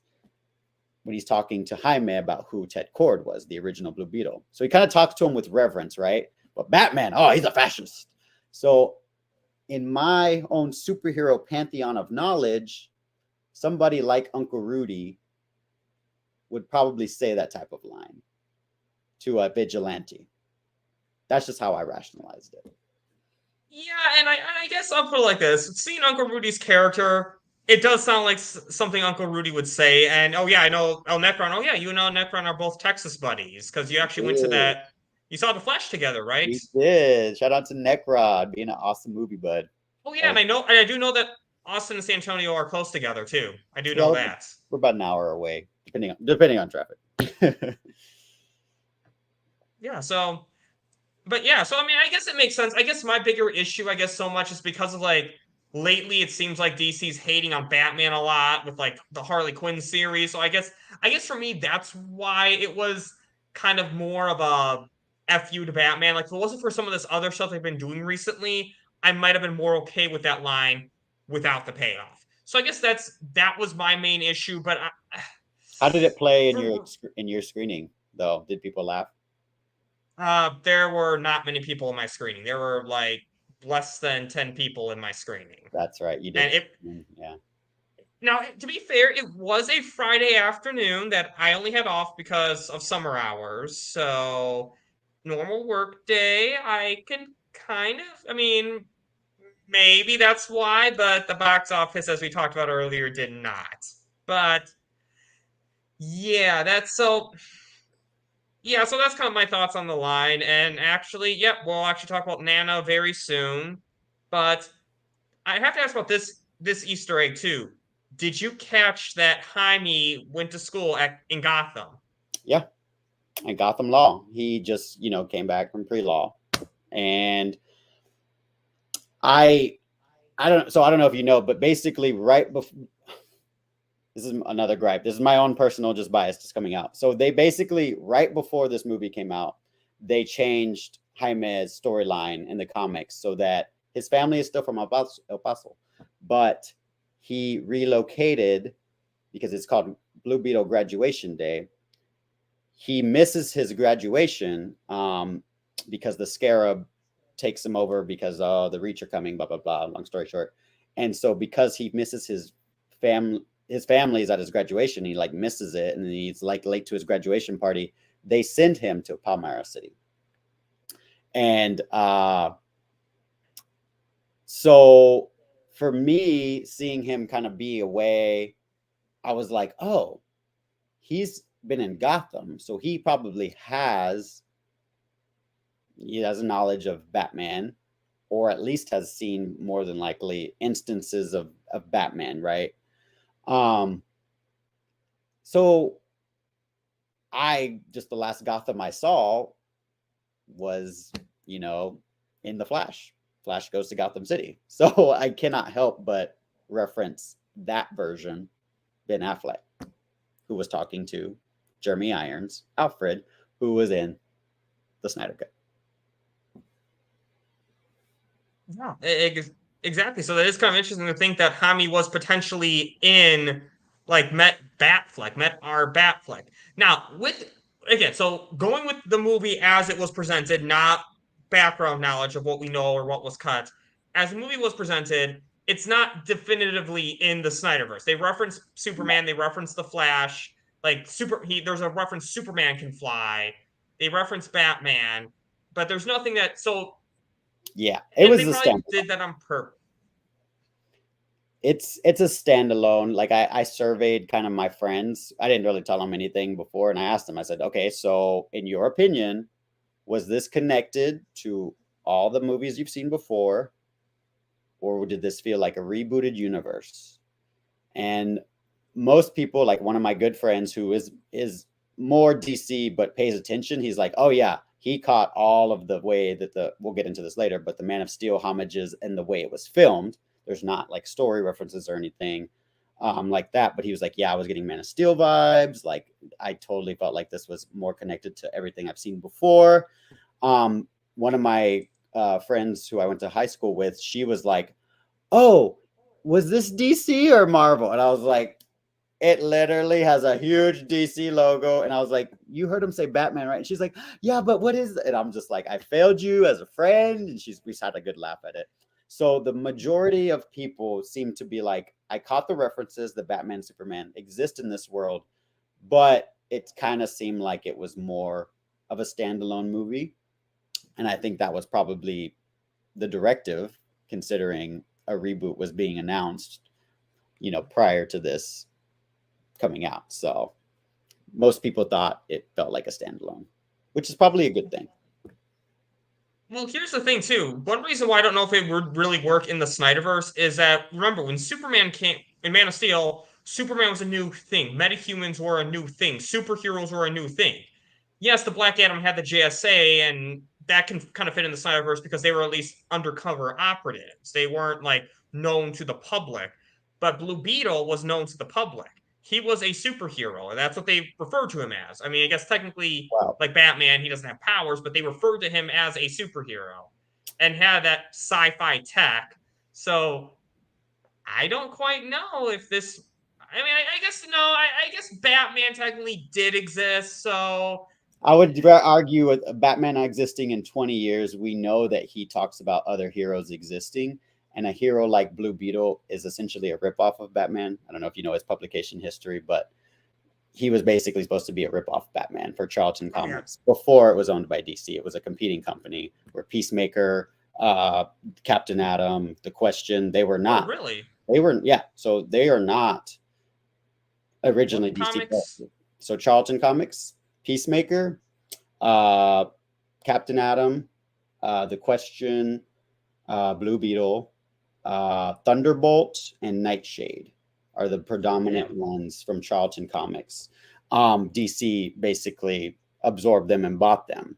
And when they did, that's why Dan Garrett, it was originally Fox Comics. I don't know if you know this whole history, but Fox Comics was Dan Garrett. He was basically, he had the Scarab, but it was magical at that time. And then they were just not really making money. So then sold to Charlton Comics. Charlton Comics created Ted Kord, introduced Kord Industries, honored Dan Garrett's story, made Ted Kord the second Blue Beetle, and then DC bought them, Charlton Comics. That's where you got in Justice League International, where Blue Beetle and Booster Gold's friendship was cemented. Then Jaime Reyes came in Infinite Crisis. So Jaime is the first DC Blue Beetle creation. Oh, damn. Seems like DC buys a lot. You got Fawcett Comics, they got Milestone Comics, and Vertigo Comics, and DC really absorbs a lot of different And comics division. That's why the Watchmen are all basically, even though DC bought them, they're ripoffs of all those characters. The Comedian is Peacemaker. Night Owl is Blue Beetle. Captain Atom is Dr. Manhattan, more or less. The Question, Rorschach. So there's a whole like intertwined history of Watchmen, Charlton Comics, DC, which is very fascinating. Yes, and Havoc. I am a comic book nerd first, so that's my perspective, and that's why in this review I'm gonna, judge it as a comic book film because that's what its genre is. It is a comic book movie. So this definitely did connect to the DC universe, and I did like that they at least had those DC references in there. Again, mixed feelings, and I'll just kind of emphasize the Batman line would have been more okay with me with that Ben Affleck payoff scene cut if DC had been better about other projects such as Harley Quinn making Bruce Wayne a tax criminal if they hadn't been doing stuff like that. So for those of you who don't know, Harley Quinn, I haven't really been watching in season 4, but season 3, Bruce Wayne got arrested by Mayor Joker. Yes, Mayor Joker for tax fraud. So where's my goddamn car, Bruce? My electric car. Was season 1 back when the show was good, but I think it's like because of seeing stuff like that, that's why that line didn't really quite do it for me. But objectively, it does make sense. Rudy has that character, and we'll actually get into Rudy's character later on. But first, I want to start with this character. Yeah, Nana Badass. What'd you think of this character? I've heard some people say, some things, and if you're not, I can see how some of the representational aspects of the Latino community could alienate some people. But let me tell you, like in my family, I'm just speaking from my own experience, like my abuela, my grandmother, she's basically, although we carry my grandfather's last name, my abuela's like Grandma Hope, shout out to Grandma Hope. She is more or less the nucleus of our family. So I think most of the Latino culture, like if you're familiar with Coco, just the most mainstream thing I can think of, the emphasis on just like family and how much, respect you have for your older relatives. That's just something universal, I think. So Nana was very believable as the badass, the former revolutionary taking down the imperialists. She knew how to freaking storm the gates, how to take them down. Nana, in my opinion, was one of the highlights of this movie. I could see why people didn't like it or thought it was too much. But when Jaime is at the down and out at the end of his rope, you know, the scarab's not working for him in the third act, and he's got a bunch of Court Industries guards about to kill him. Nana steps up and delivers not just one but two show-stealing scenes where she saves Jaime and just has that little when she's talking and the little braids go. My entire theater on both my screenings just like erupted. So I loved Nana. I can't help it. I'm inherently biased. Like Instant Havoc says, you know, when the chancla comes out, if you know what the chancla is, the shoe, you better go running because our grandmothers are very much a big part of our development into people and how to be adults. And so for me, I love Nana. What'd you think of her? I like Nana's character. I thought she was a very good character. I loved her scenes, like where she is like that badass, like knows how to carry her weapon, and everyone else is like, you know, my God, you actually know how to carry a weapon. Jaime's shocked, his mother's shocked. But what I really loved about Nana badass, as I like to call her, is when the way she really acted as the real maternal figure of the family. The way that, and again, we are at spoiler alerts, and I've already said this, when Jaime's father dies, the way she kind of put everyone together saying, hey, look, we don't cry right now. Right now, we got to save the other family member that's still alive. And then when they were all together finally, the way she's like, okay, now we can cry. She really showed great leadership in the family. And it really showed. And that's what I like characters like that, where she wasn't just comedic relief. She actually was essential. And a little moments, like, even when she, like, invited Jenny Cord to join them to, like, in their little group hug, you know, Jenny Cord's being respectful and be like, you know, not my family, I'm going to stay out of this. But the way that Nana's like, no, like, come, join us. The way she was welcoming Jenny Cord, who some would argue got his father killed. But, I mean, I don't completely blame her for that, honestly, because there are bigger things at stake here. But still, she showed that really great leadership. And yes, hold on, pull up some comics here. Yep, when the chancla comes out, it's a wraps in Havoc. Yep. And yeah, that's respect for elders. That is respect for elders right there. And she was a very significant character in this movie. And again, that's like part of the issue I have with James Gunn. If, let's say, this movie was a success, but they were only going to carry out Jaime. And again, obviously, Nana is old, so the actress might have died by the time a sequel would have been made. But still, at least I would like the chance for her to be in the sequel. Yeah, but, and that actress is actually, you know, somebody that's pretty big in the Latin community in terms of Latin films. So I think really? What was it, last Rambo? She was in their last Rambo movie, I believe. So I'm not super familiar with her work, but some of these actors are pretty big deals in the Latin community. So when it comes to films and TV and novellas, so they have careers that they want to see going forward. So James Gunn, you're bringing Jaime, but the Reyes family is a big part of what makes this movie special. So you can't just remove Jaime from that and think that it's going to translate well. So just saying, no pressure. So now I want to move on to Rico Reyes, Jaime's mother. Honestly, some of these characters, I'm just going to say their relation to Jaime, because, like, do you really remember anyone's name other than Jaime and Rudy? Me myself. Alberto is the father. I looked at the credits because I was actually, when you asked me to do this, I was like, oh yeah, what did they say? And I couldn't, for the life of me, remember what's the real name of Harvey Gillian. I think that's how you pronounce his name. Sanchez. And he's credited as Dr. Sanchez. So I was like, okay, well, that's his name. It's Dr. Sanchez. So I could, but he says his full name, obviously. But I was like, well, I couldn't remember what it was. So yeah, but you nailed this one. They don't really say their names a lot either. They're just like mama. Exactly. So you're yeah. You have to look it up. Really, no. Oh, I looked it up on Wikipedia. I'm being honest. These categories, I looked it up on Wikipedia, and that's why I just put parentheses in their names, because they didn't say the name a lot. They don't. I don't think they said mom's name once, so you have to look it up.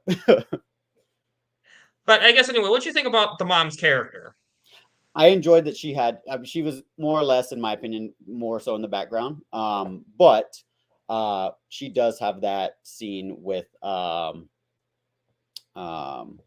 where she tells Gajida, like, you pull it together, you know. So she basically, in my opinion, although Nana is the first one to be like, no, time is not for crying, not right now. We're gonna get it together right now. She's the one who steps up, and I think by Nana stepping up and rallying the family, the Reyes family, together, that gives Jaime's mom the motivation that she needs to talk to her son directly and encourage him to be the man that she knows he can be. So I enjoyed it overall. Just seeing her kind of tend to Nana, like just bringing her tea and stuff. It's just very, very much something that, you know, you see in my own family. So I think that she played her part. She was good. She could have, in my opinion, been a little bit more prominent because I love motherly figures. The Flash, that was such a big part of why I love that movie. But Nana kind of served it more so. So I didn't hate that she was not in it as much, but I liked her for what it was worth. What about you? I liked her. And again, she didn't have a lot of screen time in this movie, didn't have a lot of dialogue, but I think for the little bit of dialogue she had, like that speech she kind of gave Jaime when he's about to lead the ship again and rescue Jenny, I thought that was a very good. That was his mom, right? That was, yeah, because that's what you're referring to. Yeah. Okay, so yeah, I like that scene. I like that with her, and again, really, that's all there really was with her. There wasn't a lot going on with her, but I I wonder. think for I wonder if she put on like some like a belt, utility belt of something when they are looking through the bug. I wonder if she had some cut scenes. Now that I'm thinking about it, I think she puts on like a little utility belt with like gas pellets on, or maybe it's that middle. sounds. She put on something. I know she definitely did something. I'm sure there was something that was Release the cut. photo cut. Yeah, why are we asking for all these cuts being released? Why can't they just be, release the director's versions because they end up being a lot better? But yeah, I do think that there wasn't a lot with her, but with what we had, I thought was good. Now let's get to the other female, the last female Reyes in this movie, I should say. We got plenty of female characters in this movie. I can't pronounce this. Jamie's sister. Milagro. Milagro. Oh, Milagro. Okay, I got it. Yeah, I liked her. I've seen people criticize her as being annoying. But as somebody who has two younger sisters, which I love them very deeply, they're annoying. So they're supposed to be. I'm an annoying older brother. And my sisters can be just as annoying right back to me. So I think that she did a good job portraying a sister. You got to keep in mind that these people are all strangers to one another, although they may be all Latinos. I think this is an impeccable job by the casting director by getting these people who had a natural chemistry.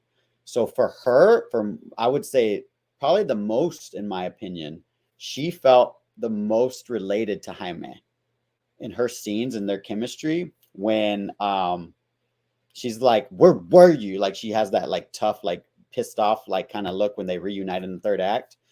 And he's like, I told you I'm not going nowhere. And then she like hugs him. I was just like, it just, as somebody who has sisters, it touched my heart. So her performance was great. And I liked that she had a little action. I love that she was giving Jaime a hard time, but also she was smart. She's like, did you finish scraping the gum off the lounger? And then she's doing it. She's putting the gum, and he's like, what are you doing? I'm keeping us employed, cabrón. Like, stupid. Like, they're gonna fire us, eventually. So we got to keep working and find work. So I thought she was smart. And although, she is the younger sister, so when the father dies, you see her kind of start cracking, and when Nana is telling him to rally, she's still kind of weak. She's like, when they mention your papa, she's like, oh, she's still a person and she still has emotions, but that love, she does channel it, and she uses that with the you know, the little power glove that she uses or whatever. And I love that she kind of had some action scenes. I would like to have seen more, and I'm sure there is more in the Soto cut. But how did you feel? Were you annoyed by her? Not at all, honestly. I mean, I feel like the annoyance was just regular sibling emotion. Now, I'm a younger sibling myself, not an older sibling, but I do get that. I feel like they really had a good brother-sister bond. The way that they bickered, but the way they were kind of there for each other. That conversation on the rooftop they had, I loved that scene. And the way she teased him about liking Jenny, that's just something that a sister would do. That's not. I honestly don't get the criticism that she was annoying. Honestly, I feel like that. They're I siblings. I think it was authentic. If she was annoying, it was authentic in my opinion. And Sin Havoc, you know, you kind of hit the nail on the head. Like she's defensive of Jenny. She's like, "What did you do to my brother when you gave him with this thing?" Like she's taking up for him, you know. And oh yeah. So immediately, that's why I think I say that Milagro feels the most related to Zolo. Or Jaime, in my opinion, because she, in the Latino culture, we like to rib each other. We like to play and we like to kid with each other a lot. And there's in my family, I know, like I've always been. We have nicknames for another. We don't call anybody by their actual name. We have nicknames, which are sometimes kind of like bully names, but it's all coming from love, you know. So for me, that kind of worked. Seeing her kind of like, oh, Jenny, she saw your Mexican ass and la la la. Like she's kind of giving when they first meet outside of the little resort or Court Industries or wherever they are. I just love that a natural chemistry that they seem to have as brother and sister from the get go. So it worked for me. Yeah, And I did too. I would like to see her continue, James Gunn. I'm just saying. Yeah, exactly. And I had no issues with her. I mean, was she stupid at times, like taking a dump in the executive bathroom, or like Yeah. that was stupid. I don't know what she expected Jaime to do if he actually saw someone and was gonna, but that's just normal. That's just again normal character flaws, normal character development, and yeah, I don't think she. Yeah, she kind of did. She kind of did. Again, I don't see any issue with her character. I don't think she was annoying at all, and she had a great, again, she had a great relationship with Jaime. You could tell that she cared about him. You could tell. So I don't. That criticism that she's annoying, Yeah. I And don't have.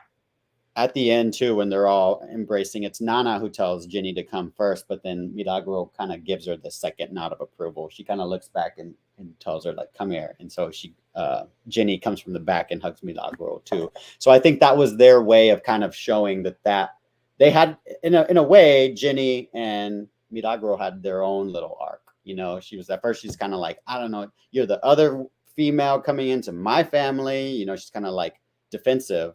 But by the end The of it, rich it's white guy. yeah. So That's what she called him, the rich white guy. So yeah, that's which was actually kind of funny that that she said it like that. But yeah, but yeah, she was a great character in this movie. So I don't again, not to belabor this point, she was great.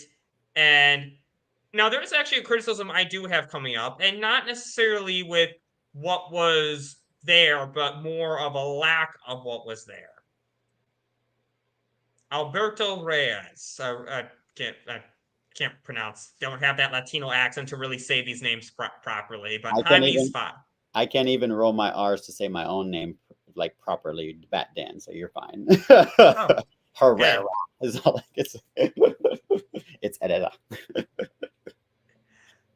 But I guess, and I'll kind of say this one. I'll say that my main issue with killing off his character is that we didn't really get enough time with him, in my opinion. Like we had two great scenes with him. We had a scene, that nice conversation in the backyard when Jaime came home about talking that there must be a purpose. I love that conversation. I thought that was a great conversation between the two.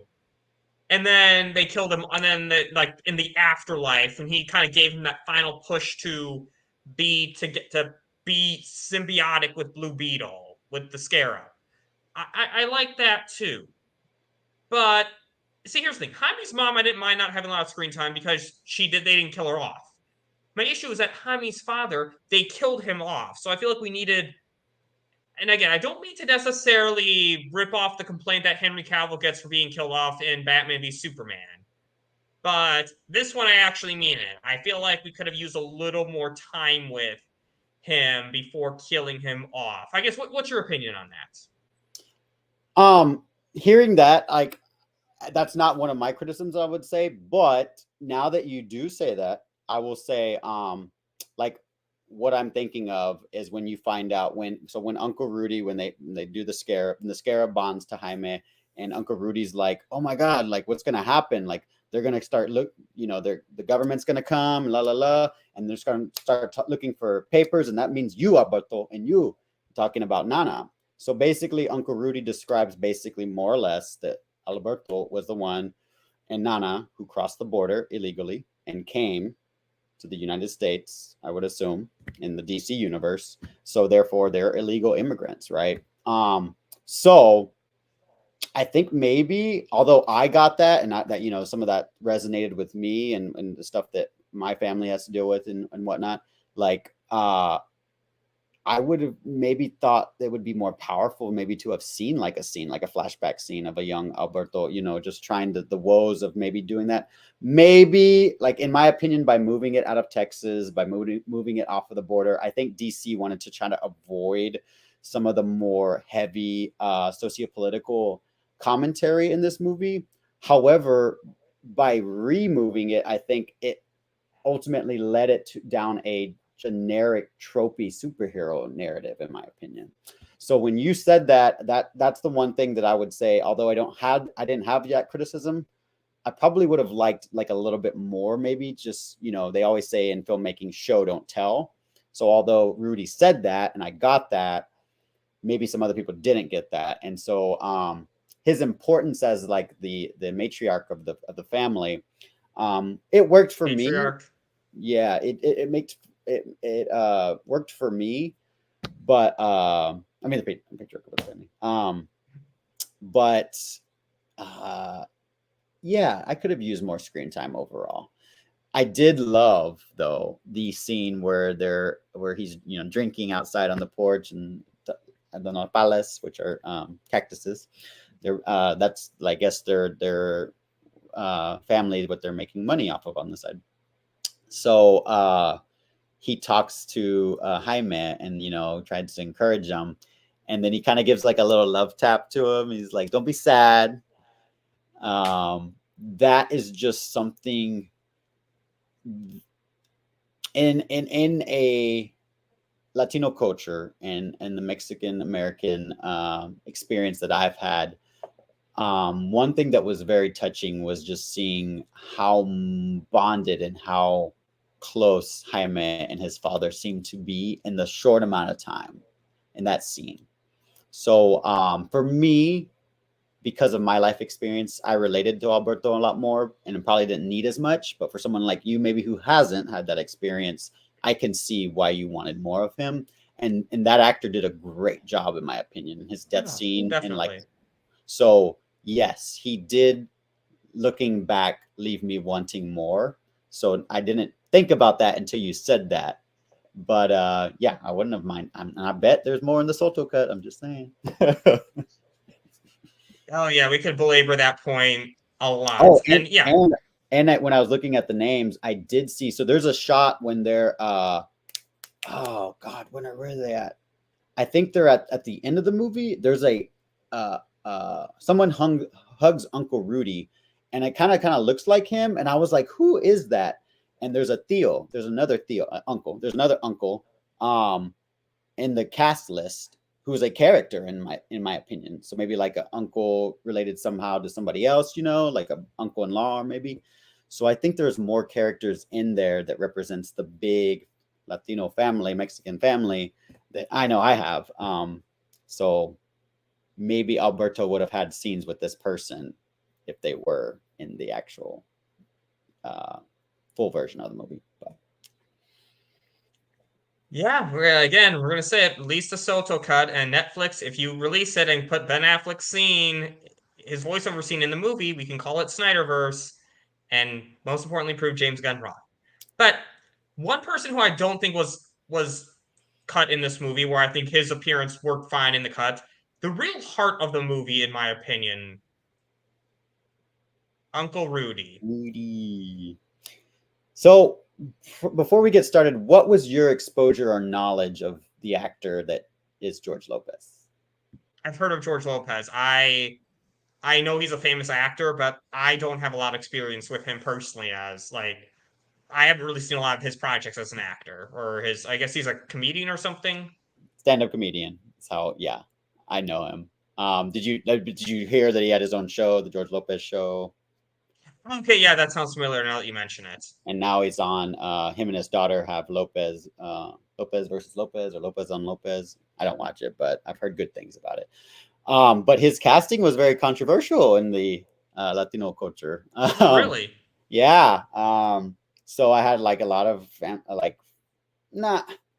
none of my close friends or family, but other people like were like, yeah, Grease and Havoc. Like he's like me and my father bonded so much over George Lopez stand-up. So I already had an inherent bias when he was cast. I was like excited about Dan because I was familiar with him.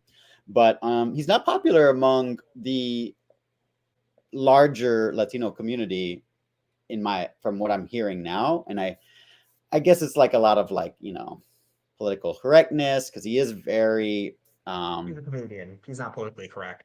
Just yeah. going off that. And it's very he's got a shtick or stereotype that he portrays in his stand-up. And unfortunately for me, all those stereotypes I can attribute it to my own family members. So I think the guy's hilarious. I think he's telling the truth. I'll be honest, I haven't watched George Lopez's show front to back. I've seen episodes. I do watch his comedy specials like Sin Havoc is mentioning. But I guess his casting was a little controversial. But Uncle Rudy was the best part of the movie, in my opinion. Right? Yeah, oh yeah, definitely. I don't doubt that for a second. And I loved it. Again, he was like kind of in some ways like Nana. He was a very comedic character, but he had his great serious moments as well. I love when he's at the airport, he's like doesn't trust Big Brother, like not getting out of the airport.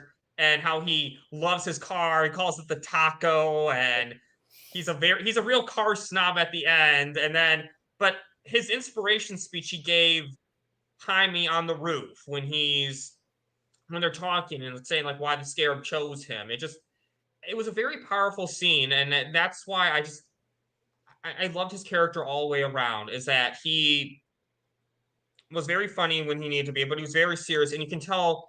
It really felt like a real uncle-nephew relationship, the kind of relationship an uncle would have with a nephew. Because here's the thing about the uncles. In some ways, they're more likely than the parents, because the parents are the ones who have to discipline the kids. The uncles and aunts and uncles don't have to do that. So they're, in some ways, they kind of have more of that kind of friendship family relationship than they do with the parents. And I think that was really shown very well in this movie. Mm-hmm. I agree. And although and I think that's why seeing the movie, also because I loved Uncle Rudy so much, that's why the fascist line didn't really bother me because he's kind of like more or less a stereotypical conspiracy theorist, but also represents somebody that I could, see in my family. But also he does, like you're talking about that rooftop scene where he talks about, Jaime, we're resilient people. We always get knocked down, but we, get back up. And that's kind of like, that's why in this movie, I have some gripes because in the surface, it was so well at kind of like hinting at what in my opinion, just from, I would say Mexican-American experience that I know I've had and my family members have had. Just, being a quote unquote minority population, it's not everything is fair as it should be, and we there's not equal opportunity like they say there's supposed to be. But there's the really heartfelt moment when he's talking to Jaime and he's like tells him I love you, and Jaime tells him I love you, and he's like I love you too, cabrón. Like just seeing two Latino male figures having such a bonded, loving relationship was positive and went a long way for, I know, me and my friends and my family members who saw the movie. So Uncle Rudy was that positive representation, although stereotypical at the same time. It's like a weird thing. Can't really explain. It just felt like Angel Manuel Soto really got it. He wasn't pandering. He knew what it was like to be a Latino in this world, living in America, because he is one. Although he's Puerto Rican, but he nailed it. And Uncle Rudy, in my opinion, was, like you said, the heart of the movie. And one of the highlights, like I talked to South Cali guy, and I know he has something happened with, he was asking me questions about the movie because he didn't really support it because his own family members were insulted by George Lopez in person after going and supporting him and seeing him in the show. And I was like, ooh, if that happened to me, somebody who I loved, like George Lopez, if he did that to my family members, I'd be like, FTP, Sin Havoc, if you know what that means. F that puto. So essentially, I think that it's hard for some people to hold George Lopez up as that, oh, he's representing us. But for me, he did a good job. So I loved Uncle Rudy, and I want to see him interact with, like, he's super knowledgeable, not only of, tech. He's the one who does the blackouts, creates the device. I think he calls it what does he call it? Oh, I just had it in my head. It's a Mexican food name, I feel like. Oh God, yeah, I forgot what he calls it. But he, and he gets the it's in Havoc. You know what I'm talking about. FTP. But he gets the bug up and running. He gets the machine up and running. That helps Jenny and Jaime infiltrate Cord Industries. So he's very useful. He's basically the guy in the chair for Jaime, and he's essential going forward. So I think that's why George Lopez, when he's asked about going forward, he has a look of like, better ask them because I want to be in it. And you can tell that the dude is so honored to be a part of DC. I'll be honest, like the reason I love DC is because of my Mexican American side. My grandfather, I think I've mentioned this to you, and when we first had our interview, he recorded Adam West VHSs for me. And that's my first exposure to Batman, Adam West. And thanks to my grandfather, who was Mexican American, Mexicanos. So I owe my Mexican family my love for Batman. That's all because of them and DC Comics. And thank you for the perspective and for kind of, because I didn't know anything about that George Lopez controversy. And my thing is, again, if we're really gonna get mad over controversial actors, let's just be honest here. No one's not controversial, so yeah, I don't get bothered by stuff like that. There are some actors who I despise. Like, I'll put it like this: I'm not a big Issa Rae fan after the way she's gone after Ezra Miller, but I sucked it up watching the Barbie movie. So that, I don't really know. I'm not familiar with her too much. I know about Insecure. I don't watch it, but yeah, some of her stuff has made me not want to watch it. I know my friends and my family members love Insecure and that, but I'm like, you're talking crap about people I like. So I'm trying not to, but. But so I guess I kind of, and again, I guess for me, so I understand. The point of me bringing this up is I understand that dynamic with the South Cali guys.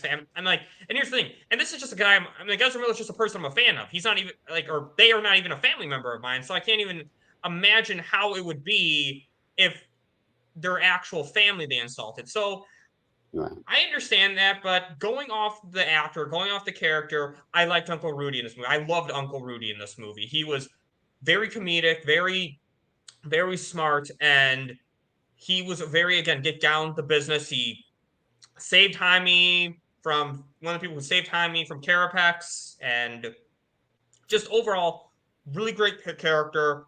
I don't care. Again, I do not care about any of this comedic controversy. He's a comedian.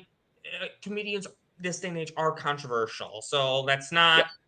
Yeah. A controversial comedian is nothing new. That's a redundant statement to me at this point. So Yeah, and then it would just make sense to me that second post. I don't know if you stayed for the second post credit scene, but Oh if yeah, you, I did. the nature of it, because the first post credit scene starts with like static, because it's a message from Ted Cord, but then it continues on the second post credit scene where there's static, and it would make sense to me that that's where Batman Ben Affleck would contact Uncle Rudy, but then they subbed it in for El Chapulín, Colorado.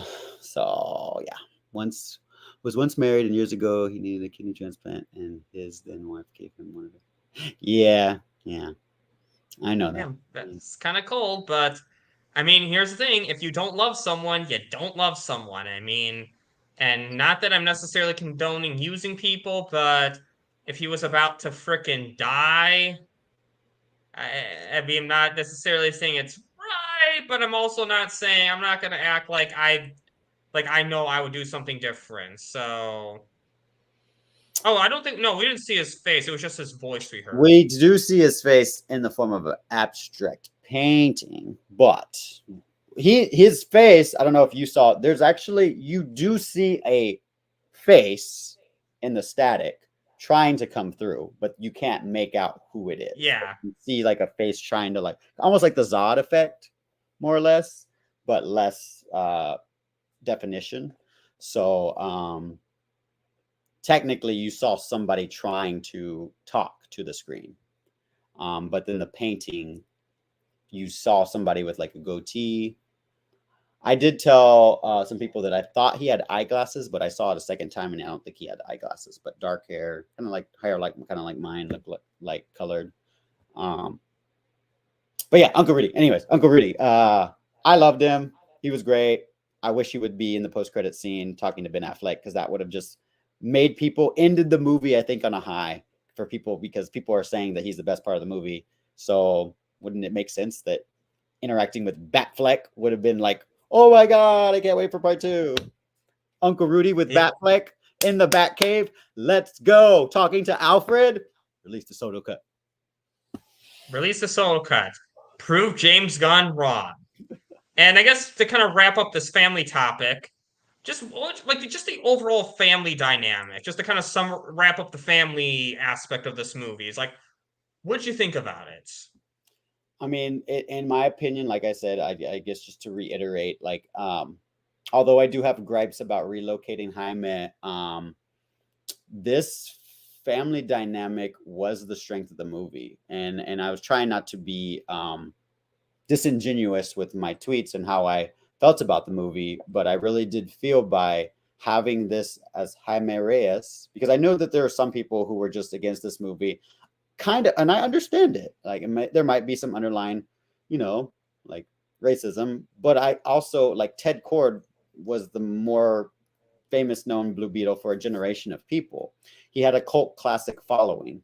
However, he never really sold on his own as a standalone hero. It wasn't until he really teamed up with the Justice League International and, Booster Gold, when he was absorbed to DC Comics. But I don't know if you know this, but George R.R. Martin, Game of Thrones fame, was a fan of the original Blue Beetle of Dan Garrett. And there is a letter that he wrote, I don't think it was to Charlton Comics. I think it was to Fox Comics, the first company that created Dan Garrett. You can find letters of George R.R. Martin praising the design and the storyline of Blue Beetle. He was a fan, self-admitted fan. So there were some people who were kind of like, I want that character. But Jaime Reyes is just a more dynamic character, and that's because he has this family ensemble cast around him, and the casting was impeccable, like I said. So the director did a fantastic job, not only casting people with natural chemistry, but also people that felt representative of not just my culture, which is specifically Mexican American, but I think worldwide Latinos. There were, like I said, there were archetypes, characters that represented characters that most people could, at least, even if you're like Batman, I don't know what your family dynamics are like, but maybe you at least have an uncle that's or had a family member similar to the somebody like in the film. Maybe you have to just like father or somebody that you can kind of just relate to. And so for me, the family dynamic was universal. It was very Latino, but also just showed the importance of family as a whole, in my opinion. So I thought it was well done. And again, I can't speak on the Latino representation as well. I'm a white guy here, so but I do know just the overall family dynamic, just in general, was really good. It was a really good family dynamic. I thought that the family bond was really good, and I didn't. I mean, maybe there was a little moment where Jaime's some of the family moments may have been a little corny, like your family makes you weak. No, it makes me strong. I could kind of see that being a little. I think the Fast and Furious memes that have come out kind of made me think. Like, I haven't seen the movies, but the memes kind of made me think of it as kind of a corny thing in general. But overall, I really love the family dynamic, and I really, in talking with you, I love learning more about the Latino, kind of a Latino family culture. So I really, and after like talking to you, I really think I appreciate the family dynamic a lot more in this movie. So yeah, I'd say overall, I think the family dynamic's a really strong aspect of the film. I love the way they all cared about each other, the way they got down to business to save Jaime, and the way they don't leave anyone behind. I think it was a really important aspect of this film that really I think was one of the strongest aspects of the film. So yeah, I thought that was a really great aspect. And now I'm gonna move on to some of the villains of this movie. Carapax, which for those of you who don't know, that's the Victoria's cyborg assistant. What did you think about him? I did think my concern when I saw the movie is I did kind of worry that people were gonna think that he was just like his design was indicative, not just him, but just like the designs they show for the OMAX, which is another thing that I didn't really like because they used the OMAC name and didn't do anything with the actual OMAC storyline. But I'll remove that. Okay. So for me, his design was very comic accurate. If you know who his name is, Conrad Carapax in the original iteration, who was, in my opinion, I believe it's like, I don't know if he's Russian or just some generic white guy. But his first iteration, he is a guy who basically uses Jarvis Cord. So there is an evil uncle of Ted Cord, not his sister. It's Jarvis Cord, who creates robots. There's a battle. They kill Dan Garrett. And so Conrad is a rival of Dan Garrett. He's trying to figure out what was he working on. So he uses a helmet and transfers his consciousness into this robot. And Conrad is the indestructible man. So his name is Carapax, the indestructible man in the comics. Essentially a robot. And then he's been reinvented. So for me, I thought the actor did what he needed to do. Although seeming one-dimensional at first, he was a very scary presence. Like when he was around, he was like somebody I'd be like, I wouldn't really trust. Like I really want my back turned to that person. And that actor is also very. There's specifically an interview on comicbook.com recently because he's a well-known actor in the Latin community as well. And they asked him how he would feel about going forward, even though he dies, but they were just kind of trying to see what his reaction was. And I urge you to kind of look at that clip on comicbook.com because he's like, oh, I want to be in there. And I think all my other cast members want to be in there. So let us go. Because Conrad is set up to be Blue Beetle Ted Cord's main villain because he's built up over like 12 issues, I think, originally. And then he goes on to fight Jaime. So for me, he did seem kind of one-dimensional, but when you get that backstory of how he's forced, he's Guatemalan, essentially like he's taken in by Victoria Cord and made a killer. He's his mother is killed and he's a child soldier, and that happens a lot in foreign countries and stuff that I know about in history. Essentially, his childhood is robbed from him, and all he knows is this person who turned them into a weapon. So for me, I was shocked to see how humanized he was. Yes, that's what he's in Mayans. If you watch Mayans, which is a spinoff of Sons of Anarchy, he's a big deal. And I saw him at Comic-Con. That's where I saw him at, because I was at the Mayans season 5 panel, and I didn't even watch Mayans, but I liked the cast. So he was cool to hear from, but he's pretty well known. So this actor did a good job, in my opinion, of seeming scary, but not a lot of depth at first. But then when you saw his flashback scenes, I loved that it was show, don't tell. So they didn't have to tell us what happened to him. Like Victoria Cord didn't have to tell us that, oh, I took you in and your mom died and la la la. They showed us that, and they showed us his evolution and how he's still that little boy searching for a mom, and more or less his only motherly figure after his mom is killed is Victoria Cord in the toxic way. So for me, he was very generic as far as like power set, being a copy of Jaime, taking the code of the scarab and using it. Some of that superhero stuff was very he could have had, in my opinion, more interesting weapons or designs. He did have that little whip, which is kind of cool, but it reminded me of Whiplash a little bit from Iron Man 2. So but his look of his costume I really enjoyed. So overall, I would have liked to have seen more, but what I got, I was pretty satisfied just seeing the comic book accuracy from what I know of Conrad Carapax or Carapax. What'd you think? Yeah, so I kind of want to play off what you said a little bit. Like, I did like his backstory. I think that was a very great scene when they show what he went through as a child, and what you said about how Victoria was his only mom.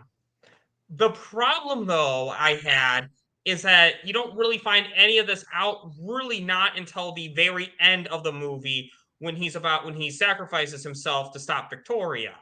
The problem is most of the movie, most of what we see is he's just kind of this one-dimensional villain that you wonder how Victoria is able to control him, because he literally, as he saw, can just destroy her like that.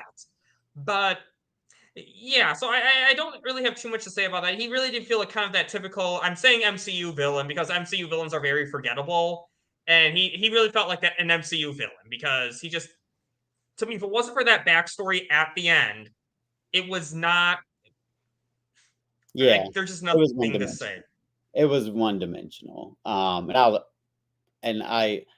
that I felt like Angel, the director, really humanized him, and in my opinion gave me motivation by showing me what he went through. I could see, yeah, how it didn't really. I would probably think of more, like, I'll be honest, like I thought they were gonna go with like Black Beetle or one of the other Beetles, because there's other scarabs. I don't know if you know the comics, but I know which from Young Justice, it would have eventually been the same, more of a direct, oh, he's just like the villain's just like the hero with the same powers. So by doing with Conrad, I thought it was a little more honoring the comics, which I'm always more of a fan of, because like I said, Conrad Carapax is supposed to be wasn't set up to be the main antagonist for the Blue Beetle, although he like dies in the first issue. Like when he first becomes a villain, he like sinks to the bottom, but then he comes back and he comes back and he comes back. But yes, in this movie particularly, he was one-dimensional. I cannot deny that. Yeah, so I think that's kind of like my main issue, is that he felt like kind of a wasted villain. If we had gotten more of his backstory, maybe I would have cared a lot more, but because they didn't really show his backstory until the end, I didn't get a time to really get attached. So now the other villain of this movie is Victoria Cord. I'll be honest, she was just kind of a very stereotypical evil CEO, not really too much going on with her, in my opinion. She just kind of a CEO who wants to make her profit very strong, make the shareholders happy, and just motivated by money. Nothing really too special with her. I mean, I like that she had a little bit of humanity at first, trying to get Jenny to side with her because she's family, not immediately trying to kill her. But yeah, not really anything. I like the actress. I think the actress did phenomenal. I think she was a very convincing, evil, rich white lady, but yeah, I don't think that there's really too much going on with her. I could see that. For me, and I've heard this from a lot of people that, oh, she was just mailing, or she was just collecting a paycheck. I'll be honest, I do disagree respectfully. For me, and I think this is inherently my own bias though, Bat Dan, because like she's set up as from the get-go, her introduction as being racist, right? She's the way she's talking to just Jaime and his sister. Like, so for me, I think people who are Latino maybe hearing her be kind of like subtly racist or just being gross, in my opinion, or just a egotistical person. I love Susan Sarandon already, so I do have that bias as well. Her haircut was kind of modeled after a famous politician, I would say. I don't know if that was invoked in anybody's screenings. But that nasty woman, she was basically a nasty woman. And I think that she was very threatening, in my opinion. I did tweet, and I'm being 100% honest, when she picks up that, I guess it's an AK or some kind of automatic weapon and holds it to Jenny when they're at the third act, I was like, I feel like this character would just shoot her own niece right now. And that's just because she's been really consistently, yes, pretty one-dimensional. However, if you're listening, maybe they could have shown and not told, but if you're listening, they do kind of set up. Jenny gives backstory that she was basically, in her opinion, wronged by her sexist father. She built the company with the grandfather or the father, and then it was handed to Ted because he was the male. But that's from her perspective. Maybe the father saw how toxic of a person Victoria was and was maybe hesitant. So Jenny even kind of said that. Like, she said, like, yeah, it looks sexist, but she even saw that her father was the one who kind of was more in line with the family values. So yeah, and then in Victoria's opinion, her twisted mind, that she Ted got everything because he's male, but that's just because her own blind ness. And I did read an interview with Sarah. So originally this was actually Sharon Stone who was cast, and then Sharon Stone, or no, I don't know if she was cast, but she was in talks, and then she had to drop out because of scheduling. So Susan Sarandon was the second choice. But the idea was that Victoria was trying to prove herself to her father because she was older than Ted. She was the firstborn. And so she, basically stuck by her father and helped him build the company, and then expected that to be rewarded. And then when it wasn't, she became single-handedly, like, she doesn't have any friends. She doesn't think about anything else. She doesn't go out and lounge on her time. She just thinks about the mission and building up her company. And so you didn't get that, I don't think, as much.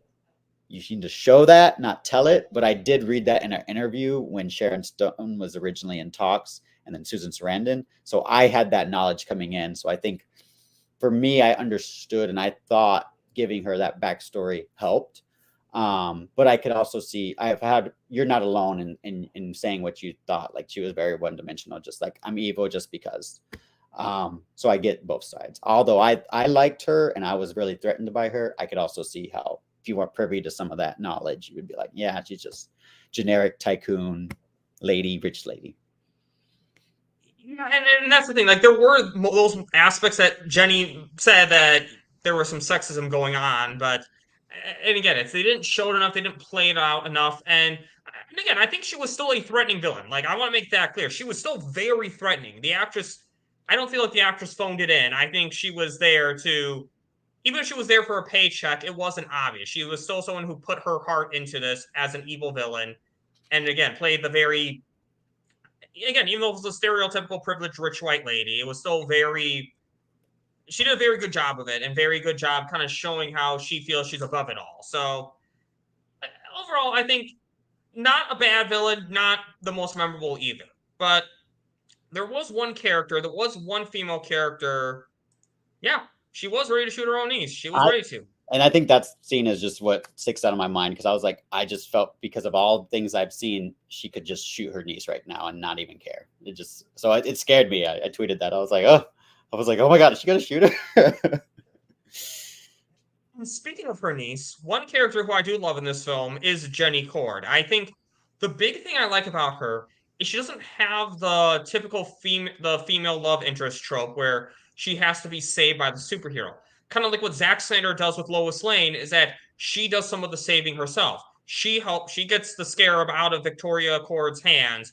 She stops Victoria Cord. She's the one who chews that special gum, whatever, that stopped Victoria from getting away. She did that. Jenny did that. Jenny saved herself. And I think that was one very important aspect of her character. Yeah, I'll agree with that. She's a very much like I'm thinking about because the second time Jaime runs into her, like the first time, the third time actually. The first time is when they were where Victoria's like about to like hit her own niece or something. You ready to go? And then like Carapax is trying to intervene and Jaime interjects and tries to save Jenny. Then they meet again when she gives him the scarab. And then the third time when Jaime is driving the taco, Uncle Rudy's taco, and she sees Jenny is just like trying to hide. She's ducking in between cars and she's very much like a go-getter. You know, she's very much this actress is a well-known star in Brazil. I have some really close Brazilian friends who know nothing about, they know about DC because I love DC, but they don't know nothing about Blue Beetle. And they were like, hey, do you know this actress, Bruna? Like she's in this Blue Beetle movie. Is that a big deal? And I was like, wow, I mean, she's in it. So they were asking me questions. And so I think having Jenny, which is made up, in my opinion, from what I understand, Jenny is not in the comics. She was made up for this film. She does come off like a strong character who, in my opinion, you see seeds of that is supposed to be set up for something bigger in going forward. So like you're saying, she is kind of like a, she's like part of Jaime's journey, I would think, going forward. It's gonna yeah. So I agree with this completely. There's rumors actually that those two actors are actually in a relationship off screen as well. So yeah. Oh, so that, I think that never ends well. Yeah. So, but that natural chemistry kind of similar. One of my favorite relationships on screen is Andrew Garfield and Emma Stone from the Amazing Spider-Man movies as Peter and Gwen. So I think that might have been translated well on screen because there's real life chemistry off screen. But yeah, I agree with you. Like she's a go-getter. She steals, you know, she's trying to get the Ted watch in order to get into her dad's lair. You know, she's kind of helping Jaime through his journey. I did, when I first saw the movie, I'll be honest, like the first time I saw it, I wasn't impressed with her. It wasn't until she was kind of like a complaint that I had the first time I saw it. And I think that's maybe because just my friends, my Brazilian friends, maybe were like making me think that she was going to be like a huge part of the movie. And if you know your comic book history, so Blue Beetle and Ted Cord, they date Fire and Ice. And Fire is from Brazil. So when they say that Jenny is Brazilian, I think in the back of my mind, I was like, oh, is she going to turn into Fire? Like, you know, like the comic book character who's in Justice League Unlimited, the cartoon that we watch on Netflix. Yeah. So anyways, I was kind of unimpressed with her, but the second time I watched it, I saw a little bit more nuance than I caught the first time. So I appreciated her a lot more on the second watch than the first time I saw it. I mean, I only saw it once and I appreciated her the first time because I think she was a great actress. I think she was a great character. I liked her sense of responsibility, the way she wanted to help the Reyes family. I think that was a very important part of her, just like showing how she is, like the girl who's trying to honor her father's legacy. And I think she shows that really well in this movie. And I gotta kind of say though, I looked at the ages of both. I can't say her name, Jenny Cord's actress, and Jaime Reyes, and she's 6 years older than him. Man, Get it, Zolo? So, but yeah, that's a very. But yeah, I think her chemistry with Raimi's was really strong, and yes, I would hope to see them kind of end up together in the future because they did have great chemistry, and she again, not I think probably one of the best love interests I see. Because I'll be honest, I tend to hate love interest in movies. I think I'm tired. Like I get that the man's the main character, so he needs to save the day in a lot of these movies. But Mary Jane, in as much as the Sam Raimi films are great, and I don't, they're great films. Mary Jane's character was not. Like I think one thing you can definitely say for sure that the Mark Webb film, that's his name, Mark Webb, the guy who did. Yep. Yeah. The one thing that there is no way you can defend to me is that the love interest in The Amazing Spider-Man was much better than the love interest in the Sam Raimi films. And in my opinion, like, and I understand why I love Sam Raimi, I love those films, but he miscast in Spider-Man 3. Bryce Dallas Howard is playing what Mary Jane Watson's supposed to be. And in my opinion, he made Kristen Dunst Gwen Stacy. He flipped them. He was like, oh, okay, well, we're not going to like do the first girlfriend and kill him. So we'll just basically make Mary Jane more like Gwen, kind of, but not really, not even honoring Gwen. So Mary Jane, I love those movies. I'm not going to lie, but I didn't like her in those movies. So my point, though, exactly, is that Jenny Cord is more like Gwen Stacy, and yeah, she definitely, again, Chris, I mean, I agree with everything. Yeah, she's much more along for the ride. Exactly. Again, I love female badass characters are written well. She's not too much of a Mary Sue either. I feel like there's a lot of shows where it's like Iris West on the Flash TV series, for example. She's not like this perfect person who does nothing wrong either. I didn't feel like she was annoying and she was in the right because the writers wanted her to be in the right. She was just a go-getter. She knew what she had a mission. She knew what she was doing. And I think, in my opinion, go ahead, one of the best characters in the movie. And her journey's not done. She helps the whole Reyes family. You know, we hear it, we don't see it. I think it would have been more impactful to see like Ted Industries when they show up to the house. It would have been cool if like Cord Industries was already building the house. You know, like, hey, where are we gonna live in the meantime? I guess it's your house. I guess, Jenny. But she references, I want to go back and see my mother's paintings of her dad, and ultimately she would be, I think, going to the Blue Beetle's lair, right? Because that's where all the paintings seem to be. There were, if you remember the stairwell, when they go to the Blue Beetle's lair, there's the paintings. So what happens at the end? Like, she's set up to go back to look at the paintings. Jaime is giving her a ride, and then there's a message by somebody that she might know. So she's set along to be in the next iteration. So just saying, James Gunn. Well, we can thank box office for that, because now James Gunn will not be obligated to continue that at all. I'm sure if it had succeeded, who knows what would have happened. But now, the last character and the most important character to talk about, Jaime Reyes. Oh boy, it's back. So, what'd you? It's actually. Oh, I loved him. He is perfect, and I didn't watch Cobra Kai, so I only just went off of what my friend said. But I think this dude was born to play. From what I've seen, you know, he's born to play the Blue Beetle. Like, he was so charismatic. He really this is the thing why I think I love Jaime Reyes. There's a long history. I love Marvel. I do. Can't deny that. But I've DC'd more. Batman is number one in my hierarchy, and everyone else is after Batman, right? But Jaime really is Spider-Man ripoff. That's what he is.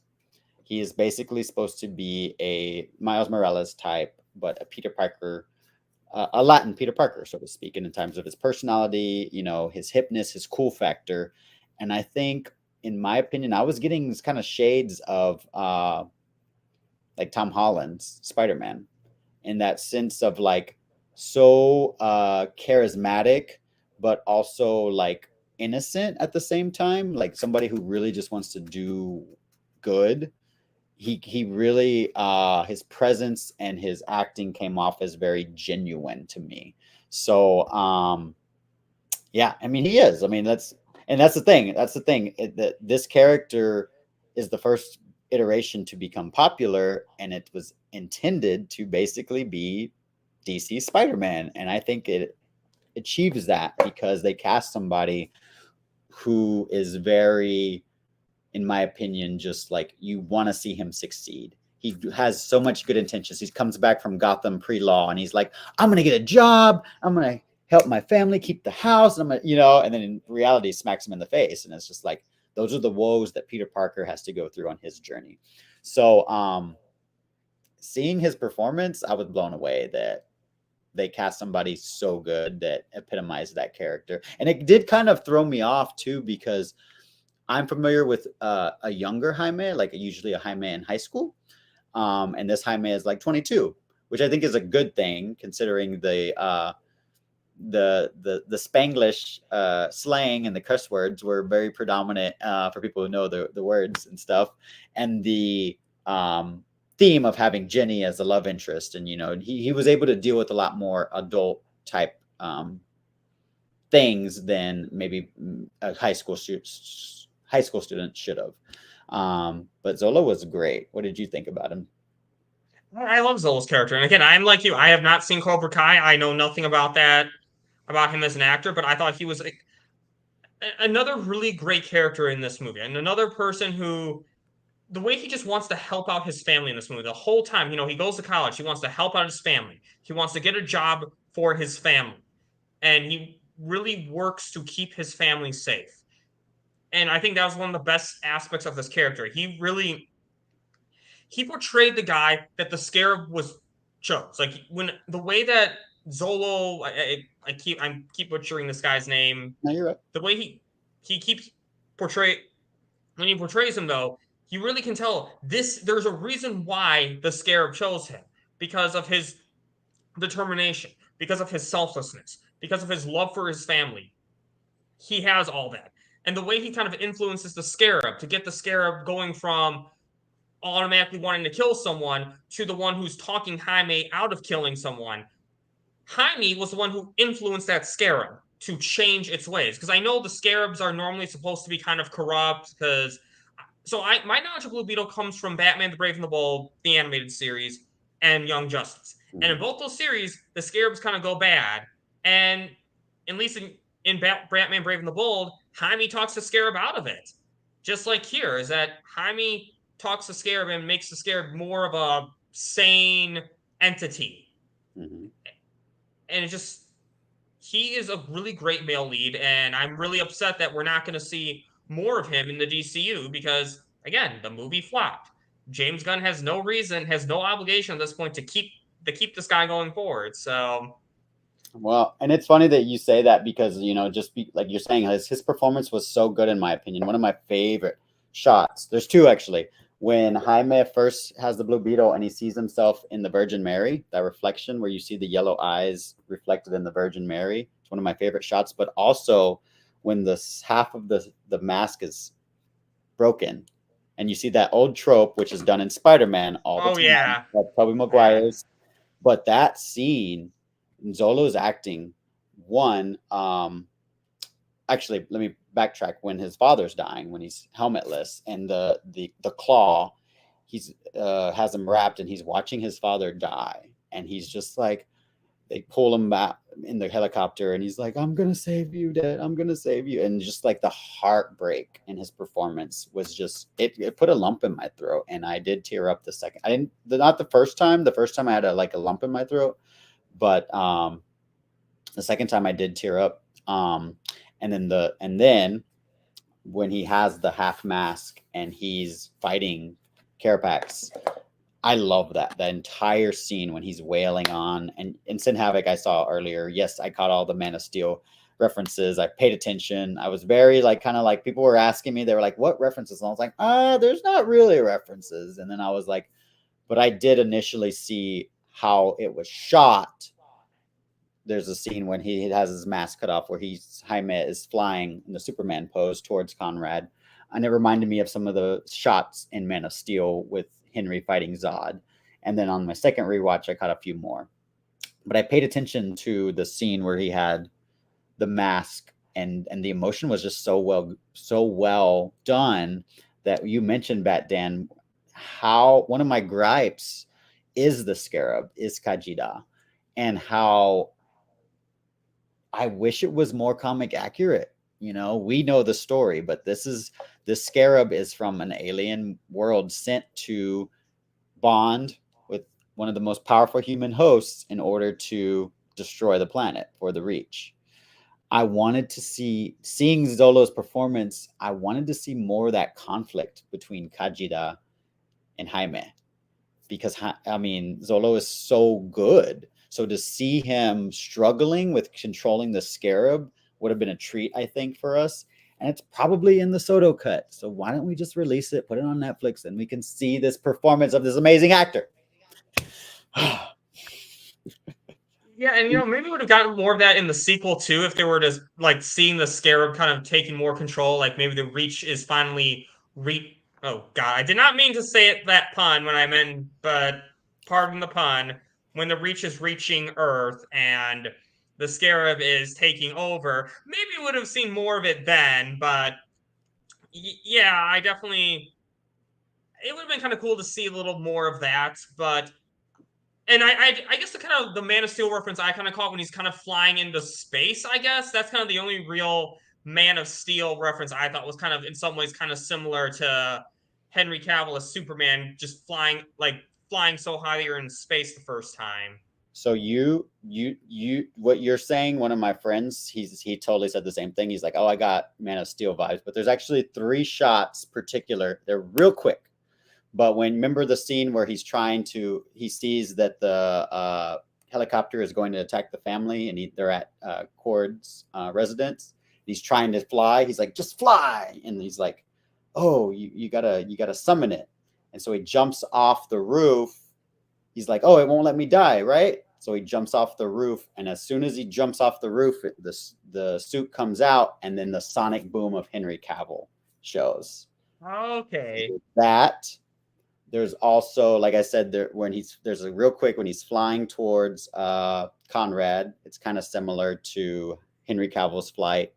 And then he's standing over Conrad, and he's very much doing the Henry Cavill, you think you can threaten my mother? It's shot like that. So there's no story references to Man of Steel, but I did get what Angel was saying. I think he should have probably said it a different way, because I think a lot of people were thinking, oh, it's going to connect directly to Man of Steel, just like The Flash did the Snyder cut. And I don't think, maybe it did in the Soto cut, but I did see those 3 instances, other than what you mentioned, Bat Dan. So I just wanted to point those out, because a lot of people were asking me. Yeah, and again, that's a good point. Like, I didn't catch all those Man of Steel references, I'll be honest, but. And I think, again, because it's not story reference. It's just a reference. I mean, the same way that James Gunn might have references to, or better example, Superman and Lois. We'll use that one because I actually like that show. It was more like a filmmaker reference, I would say. Yes. Like, Superman and Lois has a lot of references to Man of Steel. Like, there's a scene where Clark Kent goes after someone who hit his son and pulled a gun on Lois. And he pushes... And in the diner where he confronts him, he pushes Clark and he just falls back, like in Man of Steel, when that drunk person. But like the point is, like, that's reference to Man of Steel. Not saying nothing. Right. Again, there's nothing in the cut version. I'm talking about the final cut in theaters that we as viewers saw. There's nothing in there that directly connects it to the Snyderverse. But there are, like, oh, look who we got in the chats. Mikey Sutton, thanks for stopping by. And just so you know, spoiler alert in this chat, we are talking full-on spoilers. And so, why do I have the feeling that this refers to Dreamwalker? Mikey, stop. I already... I'll have to add more cosplays to my repertoire. Oh my gosh. If he looks like you could just show up as yourself. It'll be it'll be the easiest cosplay ever. You can just show up in your normal clothes. It's like, this is what I look like. I need a bigger closet, I guess. What's up, Mikey? Thanks for stopping by. Yeah, and oh yeah, Mikey, you should catch the beginning of the stream sometime. We break down our thoughts on James Gunn going after Syl. And I'll timestamp the topics on replay. So that was wacky. And I don't think that's the end of it, Mikey. I think we're gonna be getting some sound bites, pretty sure. Some cast members spilling some stuff. All right, Mikey. We'll talk. Thanks for stopping by. Yeah, thanks. I always love when Mikey Sutton stops by and gives us his accidental or on purpose bombs. Both of those are really good. That's the Mikey verse for you. You never know what's gonna happen. Can't wait for Dreamwalker. I'll definitely pre-order those. October 31st is what he said, right? That's when the pre-orders will be available. I heard him spill that. Yep, Halloween, fitting time, right, Mikey? Oh wait, I hope that wasn't a secret. I'll be honest. Mikey says so much stuff that I forget what's a secret and what's not a secret sometimes. So I have to be careful about what I say on these public streams. I did watch a stream and I think he let it slip. So yeah, I think it was on Speedy's Multiverse. So I was in that chat. Okay, good. Just to be sure. If you know, you know, right? But overall, Jaime Reyes was a great character. And to be honest, we're very positive on these characters in the movie. But there is something that does drag the movie down for me. And for me, it's in some ways, it's the story and the writing. Is that I have to be honest, a lot of the writing was pretty bad in this movie, I thought. You have this, it's like, the problem is you have this tech that comes out of nowhere that all of a sudden can stop the scarab, like the claw machine, and the way that you can just download the scarab, like Earth tech can just download the scarab's memory into Carapax's suit and his earthly suit. And it's what I say. It's like, sometimes it only takes a few minutes of dialogue to save a movie. And it feels like, oh yeah, Dreamwalker 3 will definitely be epic. What? Well, and again, I'm just going to say this. I'm speculating. I want to make this clear. I am speculating. Syl Abdul posted a picture of Henry Cavill on Twitter. And What? And he said Tuesday. So I am speculating only. I am not a scooper. I want to clarify. Syl did not tell me this. I think that Henry Cavill will be in the Rebel Moon trailer. On my speculation, that is my best guess for Syl Abdul posting Henry Cavill on Tuesday. So that's my opinion. But yeah, so the writing of this movie though is just it's not that good. And then like Rudy gets blown up off a building and he's just alive all of a sudden. They don't explain that at all. And when Jaime is just waiting, when Carapax is dragging Victoria away, he's like, oh, wait, I gotta hold on a second. I'm like, why? You're not going to save her. You're not going to stop him from killing her. So what are you doing exactly? Why are you just standing there like an idiot? It's like it was there so that they could create drama, so that they could almost escape. And that's where I think I mentioned this at the beginning of the stream, right? Like this movie is doing this review, it's a tale of two movies for me, which it's hard for me to divorce because of my Mexican American heritage, right? And that's I think we've thoroughly gone into that being a positive, right? The representation, the authenticity of Latino representation, specifically for me, Mexican American representation, I resonated with. But for somebody who's a superhero comic book fan first, like, I don't know, this was just a lot of stuff I've seen before. And the first time I saw the movie, I was just like, I don't know if I told Syl, because we had chatted and I was like, For me, I think it's going to play well. To me, it's going to play well with the Latino audience. But if you're GA, I don't think they're going to embrace this movie because it's a lot of the same. And to that point, I did ask some of my good friends who are Mexican Americans, and they were like, I loved it, but this movie in particular, this movie is the comic book. That's what they're saying. This is the comic book fatigue that I'm feeling. And I think, like I mentioned earlier, because Zolo is representative of the Spider-Man of the DC universe, in my opinion. He's that archetype. He's supposed to be DC Spider-Man.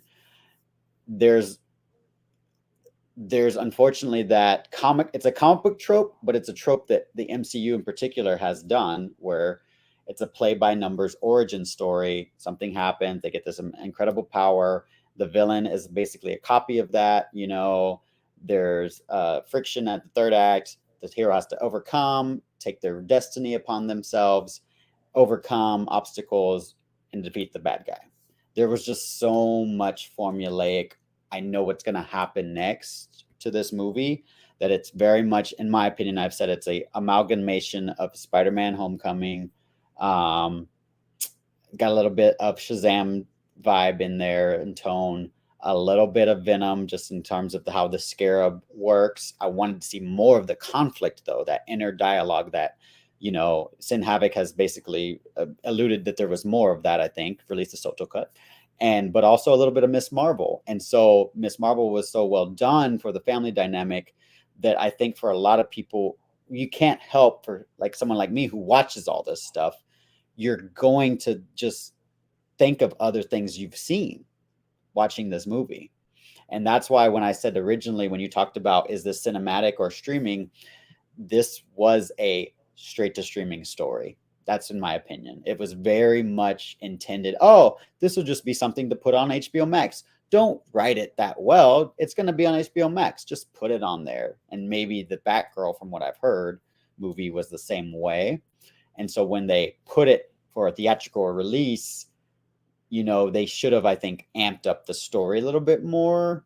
Yeah. I don't know. The cast is what carried the movie. But yeah, the story and the writing is just so, I've seen this, that the movie is only good because of the charismatic cast who happens to be Latino, like you said. But if you're just somebody who loves all this material and this comic book stuff, you're going to be like, I've seen this. And if you don't bond with those characters or that family, you're not going to think it's a good movie. So unfortunately, the box office is showing that the lowest opening for a DCEU movie. They're saying DCEU, but it's just because of the situation. So sell it to Netflix, please. I want to see the Soto cut.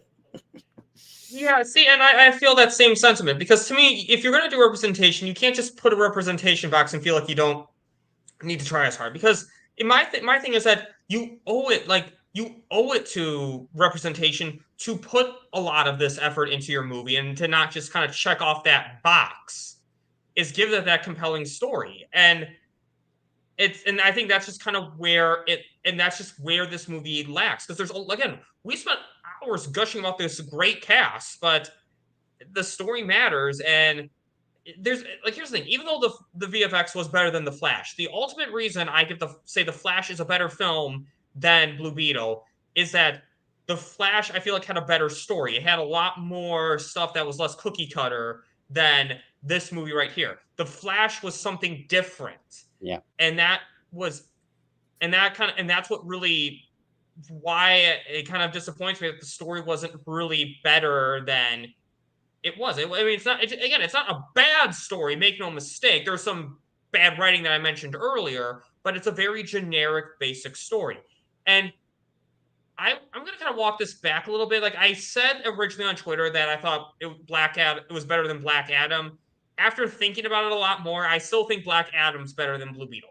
I like Blue Beetle better than I can't decide on Aquaman yet. I can't decide if I like it better than Aquaman. I think Aquaman has some more cinematic moments, but I think there's some stuff in Aquaman that, like, Aquaman, I think has some very bad land CGI. I'm not talking about the sea, but I'm talking about when they're on land a lot of that looks pretty bad. So point is, I can't decide whether or not I like it better than Black Adam, or Yeah. better than Aquaman, but overall, And very average movie, not. Yeah, exactly. And then yeah. that gun And thing is a mess. I was just thinking as you were talking, something that I would say, look at like Shang-Chi. That, in my opinion, was not only great representation for I'm not Asian, but just from an outsider's perspective, like Asian representation, but also incorporating all of that cultural significance into a storyline to give us something new. Was it crazy and wild? But like all those creatures and like the third act and all that mythology that was incorporated into Shang-Chi was very, to me, fresh and new. Shang-Chi was not my favorite movie, but at least it's not something that I've ever seen before, I felt like, in terms of specifically a superhero movie. It was just a little bit more refreshing, right, to me. And I wanted, as somebody who is Mexican American, I would like the superhero-ness. I don't know what they needed to do, but just I felt like the director, he hasn't done a ton of theatrical films. He doesn't have a long list, right? But he did just kind of pull from other things, I think. And I would have liked to seen something a little bit more fresh, in my opinion. So the superhero, like I said, it's Tale of Two Stories. The family, the characters, the cast, the representation, that's what makes this great. But the superhero-ness of it all, if I was to show this to, friends and family members, they'd probably be like, who haven't seen it, but have seen all of these, they've been like, oh, it's like, this is like that. And I'm like, yeah, so it is what it is. Yeah, it is. And again, I had a good time. I sat down and had a good time. And so I guess that's actually a good way to wrap this up, is that overall, I had a great time with this film. I enjoyed it. I was entertained. And I mean, at the end of the day, that's what movies are supposed to be. They're meant to be entertaining. I agree. So I I just This is wrap this not, up in rating for you. for me, it's one of the, I was very honest when people asked how I felt, and it is my least favorite of the most recent DC movies, because I'm a comic book fan first. Like I said, I've really detailed how I felt and how it made me and my friends and family members who've seen the movie feel. But you can't just rely on just that. I think the superhero-ness also has to be as special and new and fresh and exciting as the representation aspect. So as a superhero movie, unfortunately for me, it just comes off as formulaic, something I've seen before. And, I don't want Jaime to be regarded as, oh, it's DC's ripoff of Spider-Man. And unfortunately, by giving us the story that they gave, that's just something I could see a criticism of it being, is just like, oh, it's a wannabe Spider-Man, right? I did love the cast. They what power it through. But for me, it's probably one of, I loved Black Adam more. I actually did like Shazam 2 more. I know it's blasphemous. I don't like to give Zach Levi his props, but I cried in Shazam 2 a few times because of the family aspect.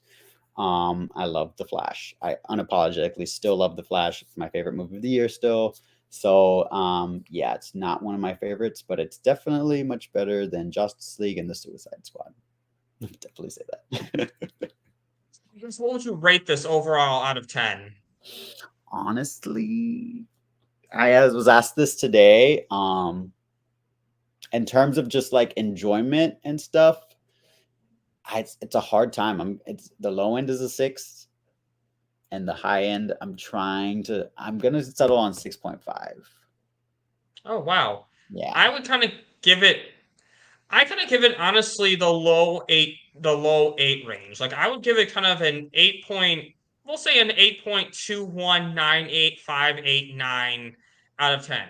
I think because the story was bad, but I think what really does, or not, it wasn't bad because to me the story was average, which I kind of put in the sevens range, but the cast and the family dynamic was really good. So that's what kind of bumps it up to the low B minus for me.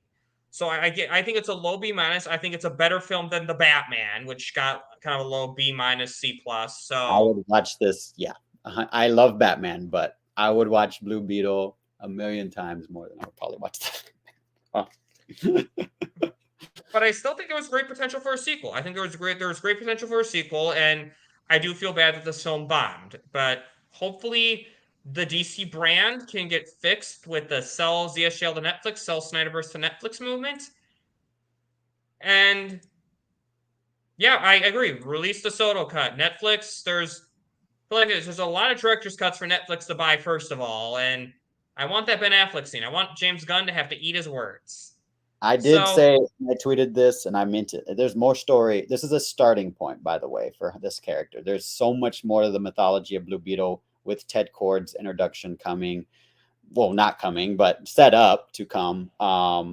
So that's why I'm a little bit more harsh. And I think The Flash is just way better of an achievement of a movie, in my own opinion. But I loved that movie, and I know people hated that movie.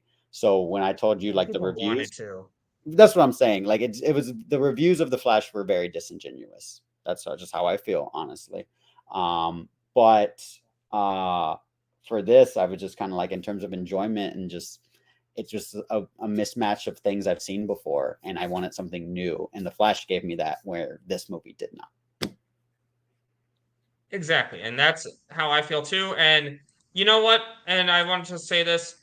I am ready for Reeves' Plan B. I'm I echo Skywalker's sentiment that I'm more excited for what's coming up with that universe than the movie itself. So, and compared to what Gunn is doing, yeah, exactly. This is the way.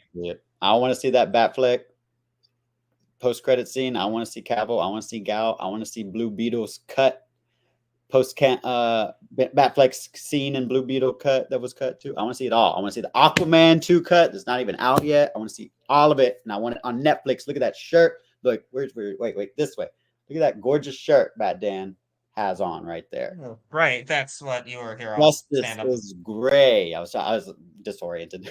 I know I do that too. Honestly, I point this way, and no, I was right the first time. By the world-renowned artist Noel Leon Flores, who's a big deal, people. So you're gonna want to jump on those shirts, because they're not. Once they're gone, they're gone. So get your shirt at intothepeople.com. Oh, I should have stood up when Mikey was in the chat to show it off. Oh, well, we'll catch us on replay. Mikey's always around, right, Mikey? And, speaking of Mikey, I guess, what's coming up on your channel. Well, I guess you do have something coming up on your channel now. I do. Oh, I do. I guess. Well, Mikey, and me, I guess we'll have something coming up. I did get an invite from the Savage Bat, actually, for something to do at the end of September. I am going to be out of town for some concerts, so we're still trying to work that out. So I'm not sure exactly what the stream will be. I assume it's going to be some topics on Sell ZSJL to Netflix, Sell Snyderverse to Netflix. So stay tuned. I'll announce that when it gets closer to the end of September. And no, I'm just hanging out. I like hanging out with you, Bat Dan. I appreciate you inviting me on to have this discussion. I think we both were very fair. I think a lot of these reviews were not fair analysis of the movie itself. I think they were taking a lot of stuff from outside and putting it on screen, and trying to boost up this because it could possibly be in James Gunn's universe, but then trash the Flash. So there's a lot of narratives, and there's a lot of things surrounding this movie that were unfair. But I appreciate you letting me come on so we can talk about these things. And what do you have coming up? I guess what I have coming up on my channel is the Rebel Moon trailers coming out on Tuesday. So I'm going to try to get a review of the trailer in, and I'm really excited for that. And I have my another episode of Marvelous Discussions with Socks on Saturday, as we continue to get ready for Loki season 2, we will be reviewing Thor: Dark World. So, Ooh. So what was the indigenous like Socks, I also love Captain America. So I was just curious. So what order are y'all going in? I thought, would y'all go to Captain America? Are y'all skipping Captain America? Are you doing just Thor's or so what's going on right now is the way we're doing the Marvelous discussion shows, we're doing it to get ready. We're going to do these reviews as relevant projects are coming out. I love So, that. All right. Makes sense. so that, because like, I mean, to be honest, I'm reviewing old movies, so I'm trying to review them in a way where Synergy. it's going to where there's more excitement for them. So that's why that's why I'm doing all the Thor movies and Avengers, because Loki's the bad guy of Avengers. And we'll review Thor. We are going to review Thor: Love and Thunder because we're going to have to review it eventually, and we might as well just finish off the Thor series, even though Loki's not in that one. It's And then not eventually we'll. horrible, but it's not my favorite. No, it's horrible. And then we're going to review and then we'll kind of also review the stuff to get ready for the Marvel. So we'll also review Captain Marvel, Okay. the WandaVision, Miss Marvel? and Miss Marvel. Yeah, we'll review that too. And then also we'll review Loki season 1, and we'll do a Loki season 2 episode breakdown too. So that's just kind of how Marvelous Discussions is working, just to coordinate with the new projects coming out. So Love that. Y'all did an awesome job. I need to watch the Thor one. I watched the Avengers one, but I enjoyed it. Thing sucks. And yeah, so, and guys, if you like this video, please like, share, subscribe, hit the notification bell so you never miss another episode, and you can see more unique takes and interesting thoughts. And lastly, have a bat-tastic day.